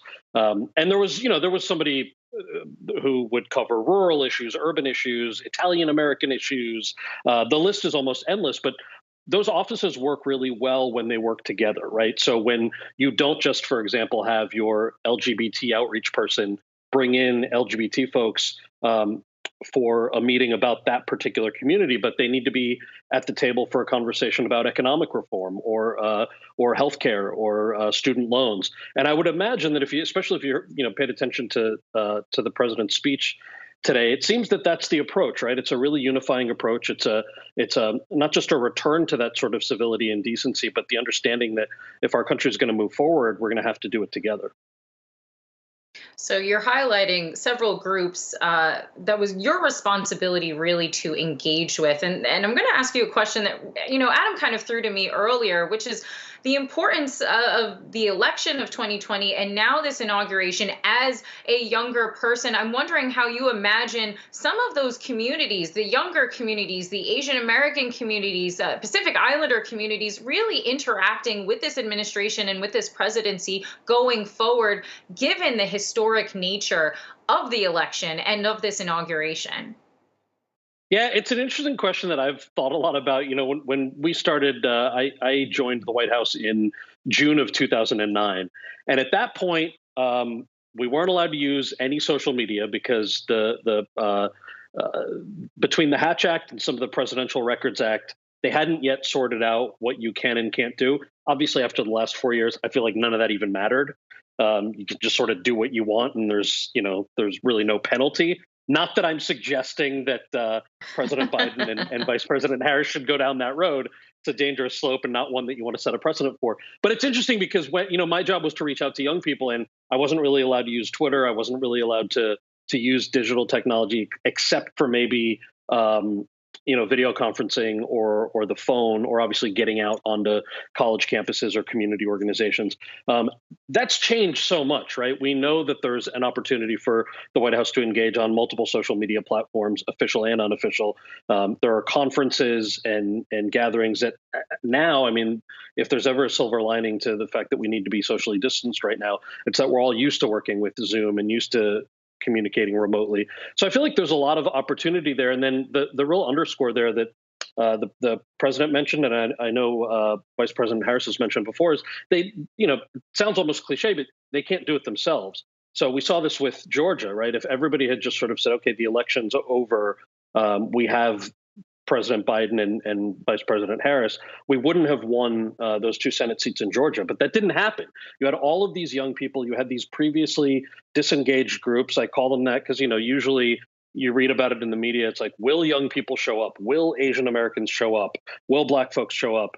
And it's kind of an archaic question now. They will show up as long as campaigns invest the tools into these communities. And you saw them come out in huge numbers. So I'm actually really hopeful. Yeah.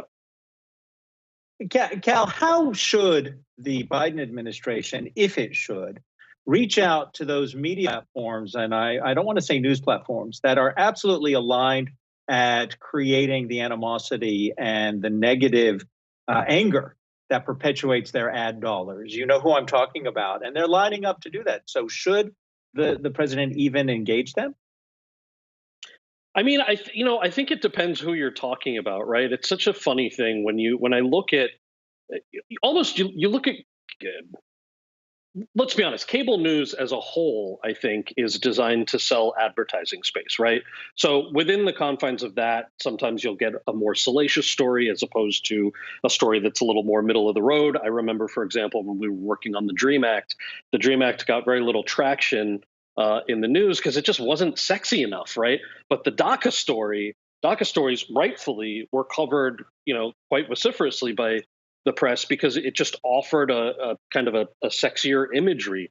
I'm hoping that the current administration can avoid some of those traps and pitfalls. And the reality is a lot of younger folks and a lot of newer voters or those communities don't necessarily get their news from fringe platforms, nor do they necessarily get their news from TV even. Ask anyone under the age of 25 how they get their news, and most of it is various social platforms. So I think you have a lot of really bright, digitally savvy staffers who can help figure that out.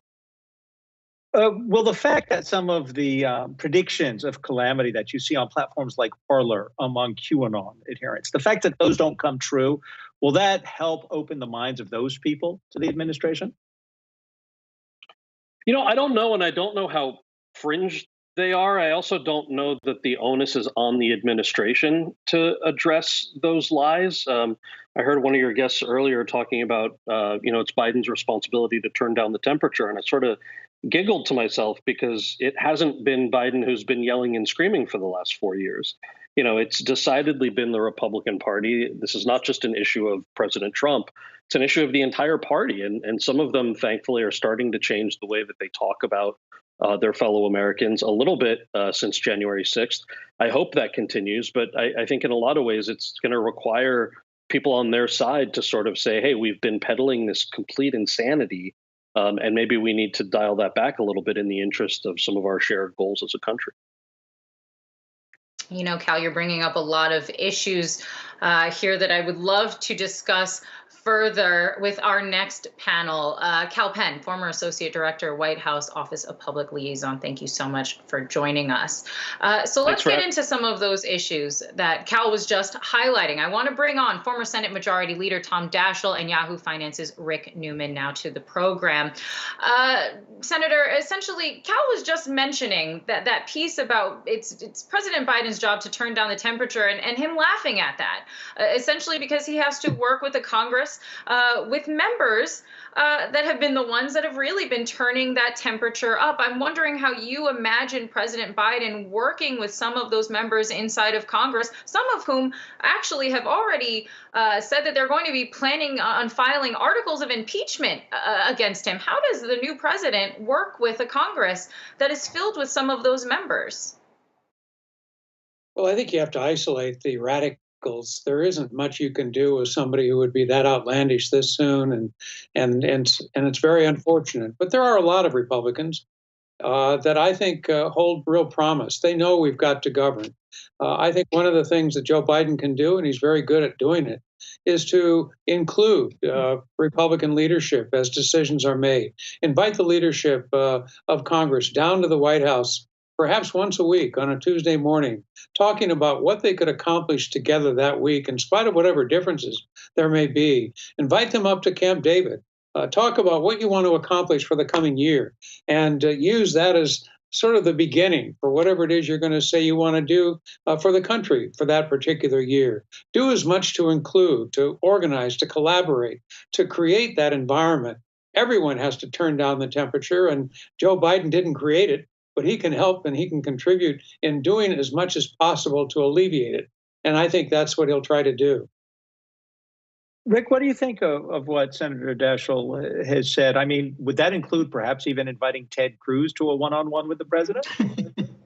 Well, it makes me think of the Obama years, and when Republicans had control of either one or both houses for 6 of the 8 Obama years. I mean, Mitch McConnell said outright that his goal was basically to obstruct President Obama. So I would put that question to Senator Daschle. Do you see the Republicans basically just wanting to be obstructionists during Joe Biden's presidency as they were for most of Obama's, or do you think it will be different for some reason?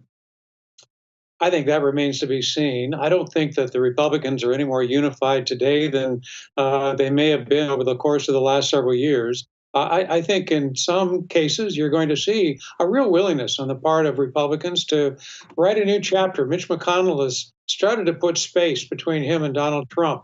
I think he wants to do that institutionally. It'll be interesting to see over the course of the next couple of weeks what indication there is, what evidence there may be that he wants to accomplish something together with the Biden administration. You know, when you think about it, Chuck Schumer, Mitch McConnell, and Joe Biden have about a century of service in the United States Senate. That has to mean something. There has to be some opportunity there to create the kind of partnership necessary to begin to govern. Joe Biden laid out just an array of challenges this country is now facing. We don't have the luxury of ignoring them or fighting over them for the next 4 years. We've got to find ways to address them. So I want to ask about some of those policy issues, but first, let's just get the impeachment trial out of the way.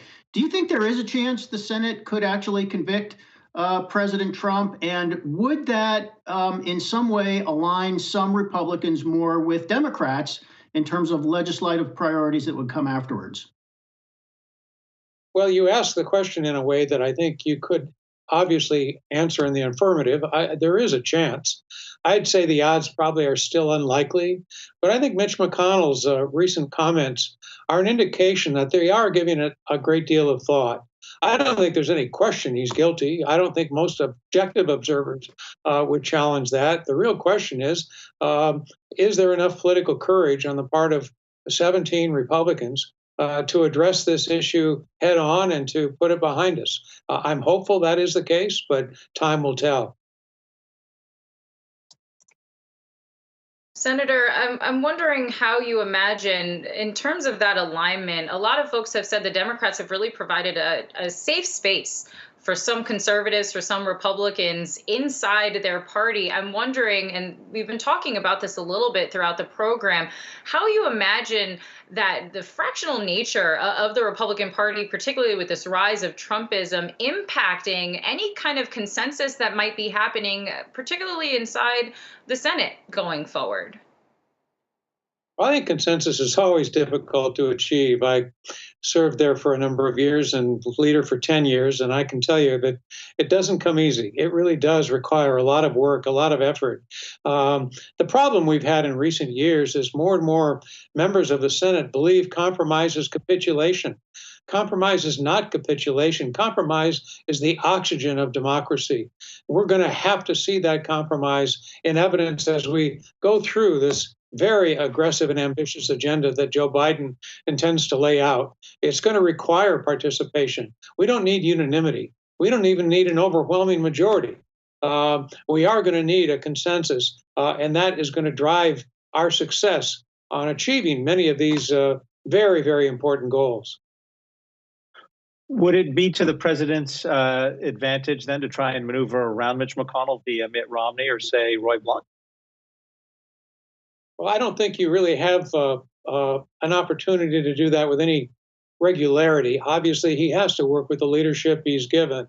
But all presidents attempt to, if I can use the term, pick off people in the opposite party. George W. Bush did it when I was leader on occasion, sometimes successfully. And that's just the democratic process with a small d. I think no president is precluded from making the effort. But by and large, as you talk about schedule, as you talk about the agenda, as you talk about the things you really need to do with the Congress, you have to be inclusive of Republican leadership, no matter how much they agree or disagree. Senator, we have a pretty good idea what Biden's priorities are going to be during a first year. We know what the relief bill is going to be. There could be some student debt relief attached to that. Then we're probably going to get an infrastructure bill that includes a lot of green energy investing. And then after that, probably tax hikes and some spending programs. Where do you think Biden might have a chance at getting 10 Republican senators to go along so he can get a supermajority and that vote can get through without using reconciliation? Well, that's a great question. I think in all of these cases, there are opportunities. I think it depends partly how he frames the issue, partly about how aggressively he goes after finding those 10. I think it's important to, we've talked about, I should say the Congress has talked about restoring earmarks. I happen to believe that earmarks are a very important tool for leadership, both on both ends of Pennsylvania Avenue. Using leadership opportunities like that, tools that give you more of a chance for senators and members of the House to buy in, to feel invested in a piece of legislation, can really dramatically augment your ability to get something done. I know there was abuse around earmarks. Those abuses need to be addressed. But I think it's a very important tool, not only for good governance. I think putting people in charge of decisions like this who are elected rather than appointed makes a lot of sense as long as there's transparency and full reporting. But I do think that from a leadership point of view, it could be a very important tool to get those 10 or 20 or whatever number is necessary to pass a good piece of legislation. All right. Former Senate Majority Leader Tom Daschle, thank you so much for joining us. Also, thank you to Yahoo Finance's Rick Newman for talking through some of these policy initiatives. And on that point, I want to bring in Chris Liu now. He's the former Deputy Secretary of Labor under President Obama.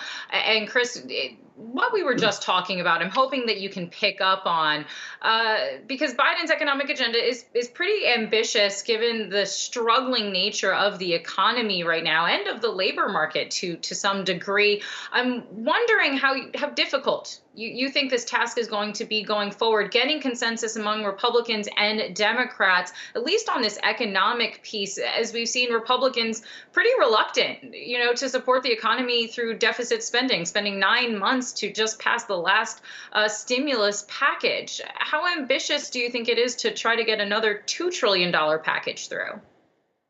Well, I do think it is a challenge, but I think it's important to understand first that the task at hand is to get the virus under control, because unless this pandemic goes away, we can never truly stabilize the economy. So what we're really talking about right now is continuing to provide an economic lifeline to workers and businesses and state governments until things can get back to normal. So the package that was signed in December will only go until about March or so in terms of unemployment benefits. And I think even under the best circumstances in terms of vaccinations, we don't anticipate the country fully reopening at that point. So I think that you will get another round of economic relief in the way of unemployment benefits, perhaps another stimulus payment, money to states to get the vaccine stored and distributed. Beyond that, I think it's hard. This is a president who has promised to build back better, not just to restore the economy to where it was before the pandemic, but really to deal with some of these structural issues of income inequality. And to do that, it's going to require money. And as you've pointed out, Republicans now seem to be back on deficit reduction again. So how would you advise the administration, one, to push through their stimulus plan, but also an infrastructure plan? We've waited more than the last administration for infrastructure. It's 8 years and counting. And how do you get that through when, as you just pointed out, Republicans have discovered that eventually it has to be paid for, when in the past they didn't seem to care, at least the last 4 years? Ironically, I think infrastructure is something that could possibly get done. As we all know, Infrastructure Week has been a little bit of a running joke over the past 4 years. And the past administration, the Trump administration, never really put a viable proposal on the table. Let me tell you, as somebody who spent 12 years on Capitol Hill, members of both sides of the aisle like to spend money on roads and bridges because that creates good paying jobs. And to pick up on one of the points that Senator Daschle just said, if you bring back earmarks, that gives everyone a little skin in the game to try to get this done. But make no mistake, it's going to be expensive, and it's going to require Republicans acknowledging that in a period of time like this, deficit spending is important, that if we want to get this economy back to its full strength, the answer right now is not to go back to deficit reduction. Are you similarly as optimistic in terms of moves to address racial wealth inequity? It's one of those lofty goals that the president has said that he wants to tackle. But we've heard president after president say that they want to tackle this problem, and it doesn't seem as if too much progress has been made in this area. What policy moves do you think can be made on this front? You're 100% right. Whether the economy is good or the economy is bad, the unemployment rate for African Americans is always about twice as high as it is for white Americans. There's always, in terms of labor force participation, far more whites in the labor force. Far too many blacks have simply dropped out. So this is not just an easy thing you can solve with a across-the-board jobs program. It's going to require healthcare. It's going to require education. And really what is encouraging about what President Biden has talked about is trying to address this issue of racial equity. And it's been reported that one of his first executive orders that he's going to sign is to task all federal agencies with examining their programs to see what more can be done, because this is not as simple as just throwing money at a problem. It's going to require the entire weight of every single federal agency to examine every single thing that they do to see how you can start to address some of those systemic inequities. Chris Lewis, former Deputy Secretary of Labor under President Obama, thank you for being here during our inauguration coverage.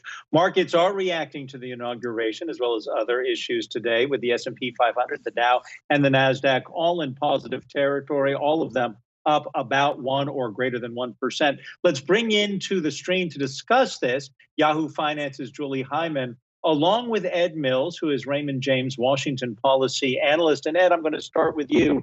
Are you hearing anything yet that would signal to you that, okay, we're going to do 1.9 trillion as President Biden is going to request? I don't think there's anyone who thinks that we are going to do $1.9 trillion anytime soon. But I do think, Adam, the market is pricing in that more stimulus is inevitable, and that throughout this year, Washington is going to spend a lot of money. And so far, the signals from the Biden administration is that anything related to pay-fors or some of the negatives, those are going to come later. And so if we start off thinking more fiscal support's coming, we're going to have a strong partnership between Janet Yellen at the Treasury Secretary and Jay Powell at the Fed, in that some of the more negative aspects are going to be back-ended, in that this is an administration that is going to focus on economic recovery, that's really good news if you are a market participant. And it's not something that anyone that I'm talking to wants to get in front of and fight the Fed, fight the Treasury, fight this administration. Ed, I'm wondering how long you think that markets are going to continue to positively react to this Democratic trifecta. Before that Senate runoff election, we kept hearing that markets would look at it positively if Republicans could somehow maintain a majority in the Senate.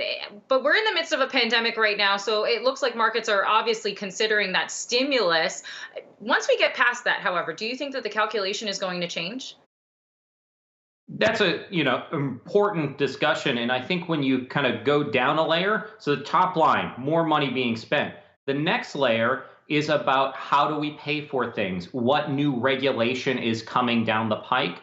You look at some of the names that are being discussed for the SEC chairmanship, the director of the CFPB, the consumer agency, what's going to be on an antitrust agenda. Those things do take time, and as those headlines start coming into the market, you could see some volatility. You could see some weakness, but right now, people don't want to kind of get ahead of that, recognize that for the near to medium term, things are pretty positive from a market perspective. Once we get to a discussion of who pays for it, that's really where we could see a little bit of more volatility. And I don't know if those are going to be buying opportunities or not. We need to hear a little bit more from these regulatory agencies, especially as these key cabinet members go through their confirmation hearings.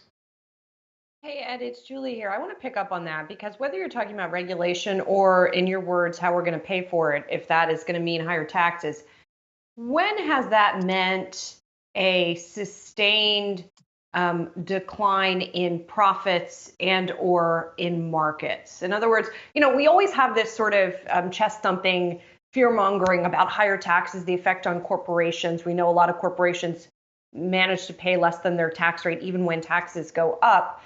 But have we seen a sustained period in history where that has indeed been the reality, that it has been a sustained problem? So, when we look at this, it really is the devils are in the details. We get a lot of headlines about the statutory rate in terms of if that goes up from 21% to 28%. I don't think there's a lot of folks that are going to lose a lot of sleep about that. That could impact earnings. But what's going to impact earnings more over the next several years is the economic response to a COVID recovery. What could be more impactful, and this is where we've highlighted it, especially for the technology sector, is a provision in the Biden plan that says if you are a company with more than $100 million in profits, there is going to be a new minimum tax rate of 15%. So some of these corporations who've done a good job of avoiding pay anywhere close to the statutory rate could see a very different tax structure if what is proposed gets implemented. So, I'm not telling anyone to kind of make a lot of moves related to potential tax reform concerns just yet. But I do kind of always want to make sure folks understand some of the risk that is on the horizon. Being a Washington policy analyst is usually about telling you what are the risks that are coming down the pike. Right now, it's pretty positive, but we always have to be mindful of what comes next. We're going to keep this conversation going. However, I do want to call everyone's attention to what we are seeing on screen in some of these live images. We have congressional leaders here presenting gifts to President Biden and First Lady Dr. Jill Biden right now. And Ed, I'm going to jump back in and also bring up the idea that, when you look at history and you try to examine how stocks have done under different administrations, there was some research out from Brian Belsky over at BMO this morning, where he went back to 1932 and he said the S&P has averaged an annual gain of about 10.4% with the Democratic president and a 6.6% gain with the Republican president. And there's especially a divide in the first year of office where the Democrats really, where a Democratic presided market really outperforms that of a Republican one. How much are we to make of that? We love looking at these stats, right? But obviously, as someone famous once said, past performance does not predict future performance. So how much attention should we pay to that kind of a figure? Yeah, I mean, is correlation causation? And what we did here at Raymond James is we looked even deeper and said, not just who's in the White House, but what is the makeup of Congress in the White House combined. Generally speaking, that's where you see markets respond pretty well to divided government. But it was remarkable that almost regardless of who was in the White House, who had control of Congress, on the whole, the market is up during the 4 years of almost every single presidency. So when I'm looking at kind of the Washington, D.C. risk to the market, I usually see it more in terms of asset allocation, seeing individual industries or individual companies that are coming under scrutiny, new regulation. What I told clients at Raymond James heading into the election, people on either side of the aisle who was very fearful of if this was the outcome, then this was going to happen. I told them to stick to their plan, that the market really wanted to have a clear election outcome. I think that's what we got, despite the inability to really get that certified and move on from a political perspective, but the market had moved on. And so DC is important. DC sets a macro environment. But generally speaking, if you try to time this market around individual things that are happening in DC, it's very difficult and usually is an opportunity to lose more money than you make. I want to thank our panel for this discussion. We have Yahoo Finance's Julie Hyman, as well as Ed Mills, Raymond James, Washington policy analyst, for joining us today. Now, shortly after taking the oath of office, President Biden had tweeted out that there was no time to waste when it came time to tackling this crisis. So let's talk a little bit more about some of those policy priorities going forward. I want to bring in our next panel. We have Yahoo Finance's Jessica Smith and Yahoo News senior political correspondent John Ward here with us now. So Jess, I want to go to you first about those top priorities for President Biden over the course of the next 100 days and also 4 years. Yeah, well, let's just start with today. President Biden is going to sign 17 executive actions today. We're expecting him to start signing those at 5:15 this evening. He's going to start with some actions that are aimed at tackling the pandemic and easing the economic pain that so many are feeling right now. Also, there are going to be things looking at rolling back policies that President Trump has put in place. So here are some of the specific actions that he's planning on. First, he's going to start asking everyone to wear masks for 100 days. He's launching this 100 days of masking challenge. He's also mandating masks on federal property and on interstate travel. He's going to extend the pause on student loan payments, and he'll extend restrictions on evictions. He's also going to create a position of the COVID-19 response coordinator, a person who reports directly to him, who is going to be in charge of the response when it comes to directing PPE, vaccines, testing, getting those out to everyone who needs them.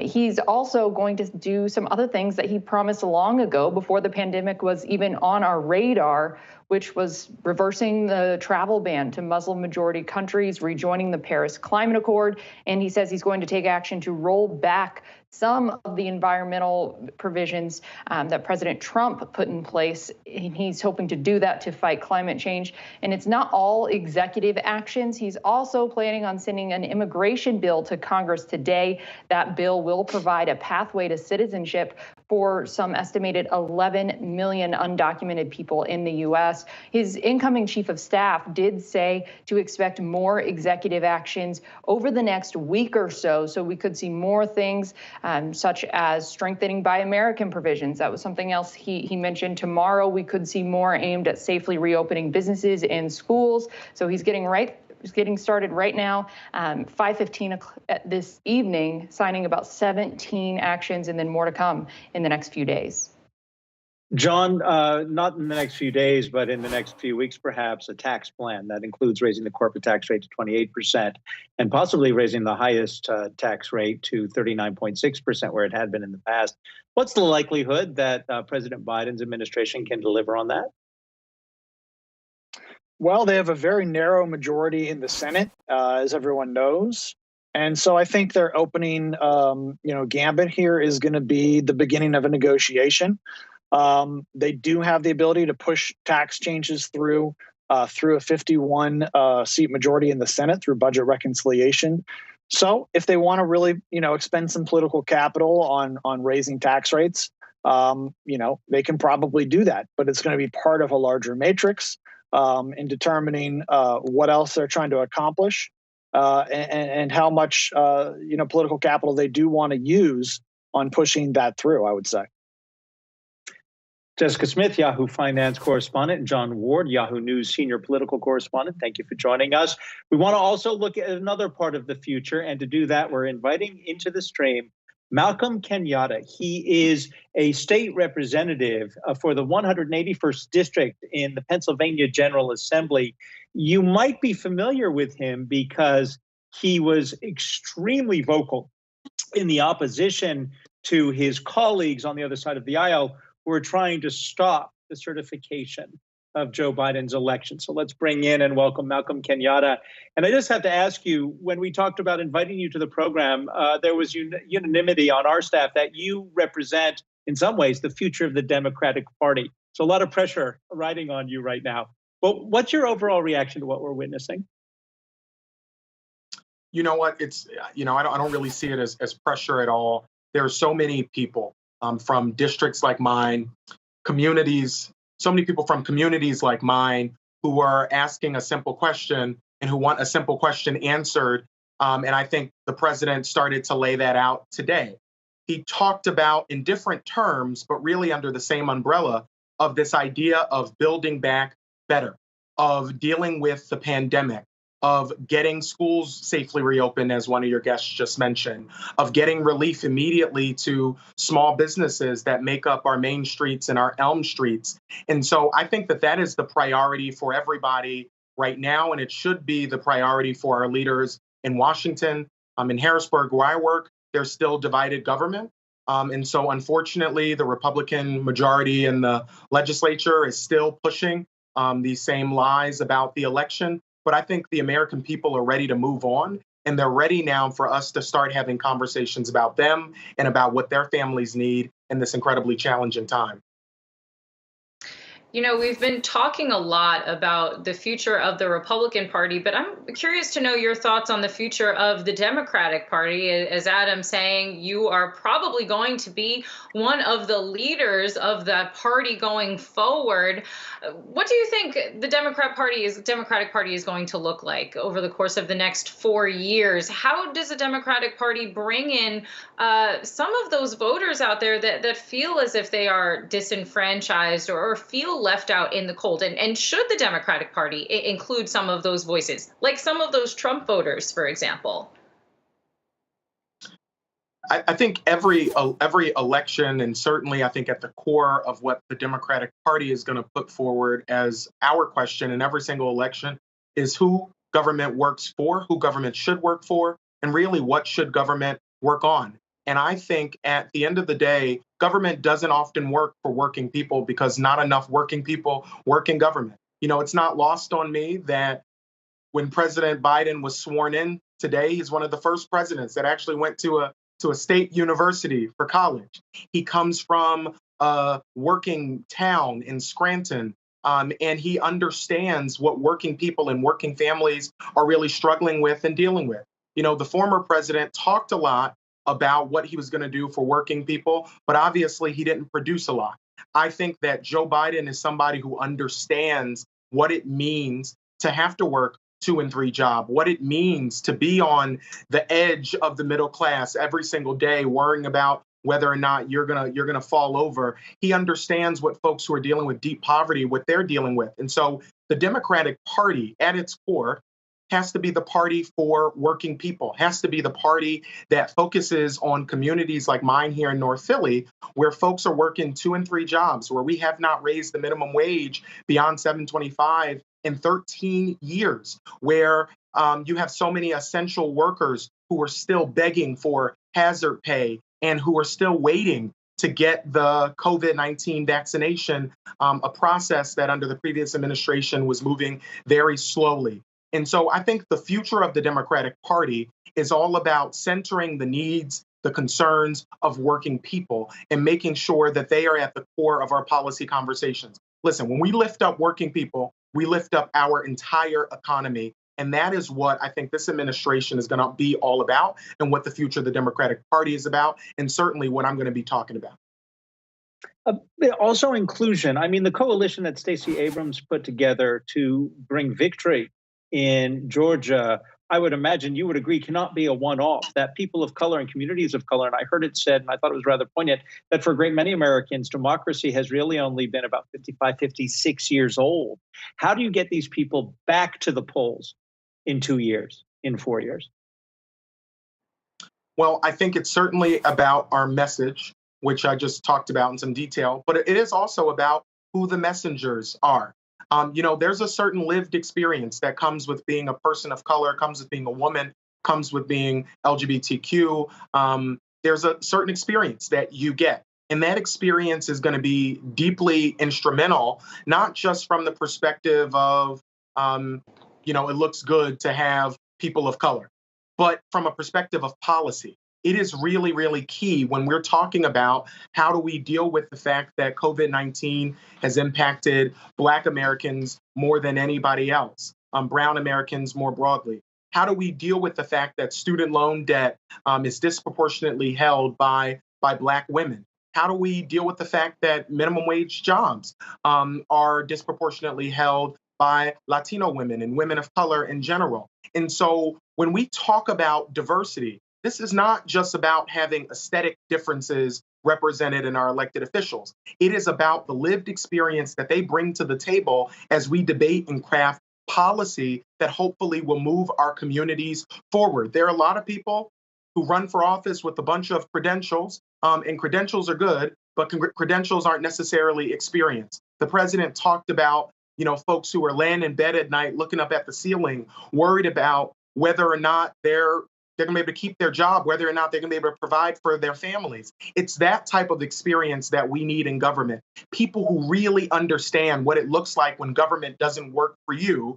And we have to put forward people who can bring the solutions from the perspective of folks who are most impacted. And so I do think you're going to see more Black candidates running, more women running, more LGBTQ candidates running for office. And again, this is not about tepid tolerance. This is not about diversity for diversity's sake. This is about how we actually craft policy that includes the voices and perspectives and lived experience of everybody at the table. That's how we do things that actually get bipartisan support and actually stand the test of time, that we have all the stakeholders in the room.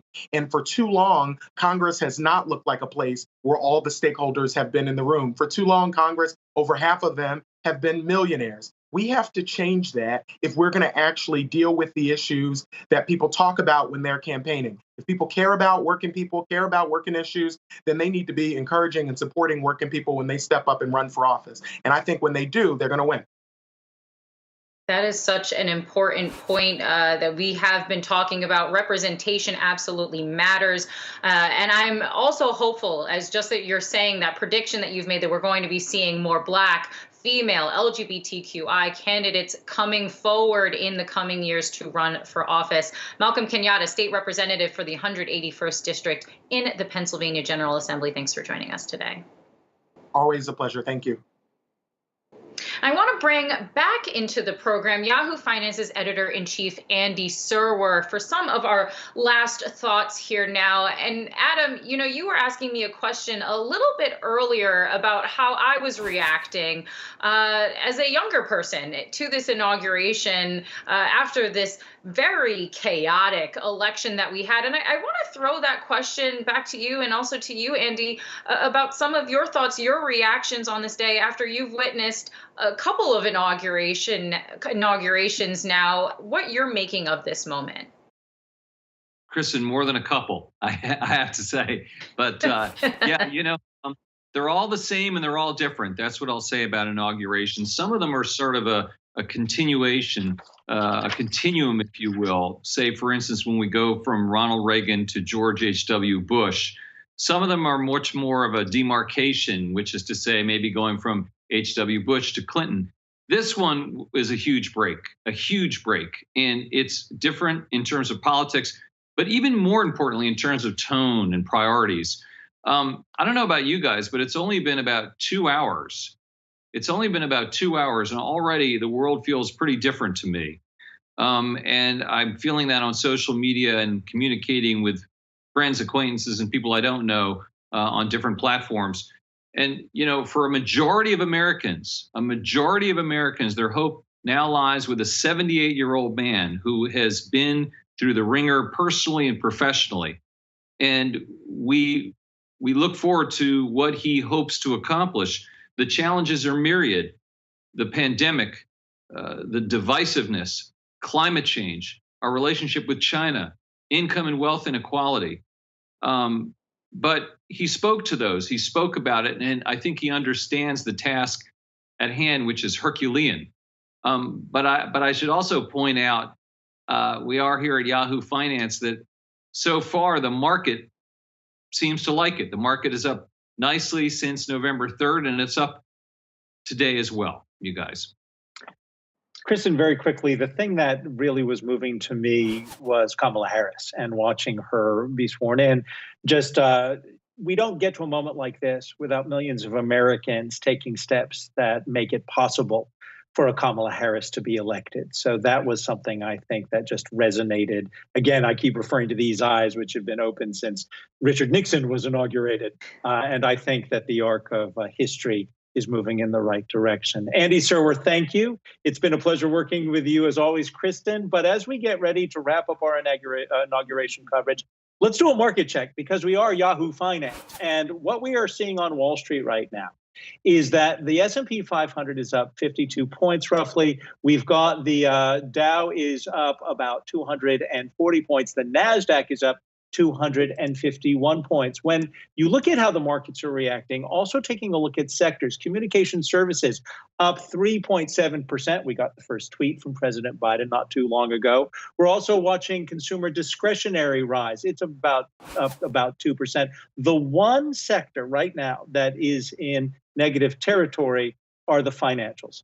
Financials are off a little bit more than 0.5%. On behalf of everyone here at Yahoo Finance Live, we appreciate your joining us for the inauguration, but now we get on to the future. There's a lot to cover. There's a lot going on with these markets. We've been talking about the stimulus plans and how that will affect your investments. But to take us through the next hour of all of that, we've got Akiko Fujita and Alexis Christoforous to make sure that you are covered as we have covered you for the last 3 hours.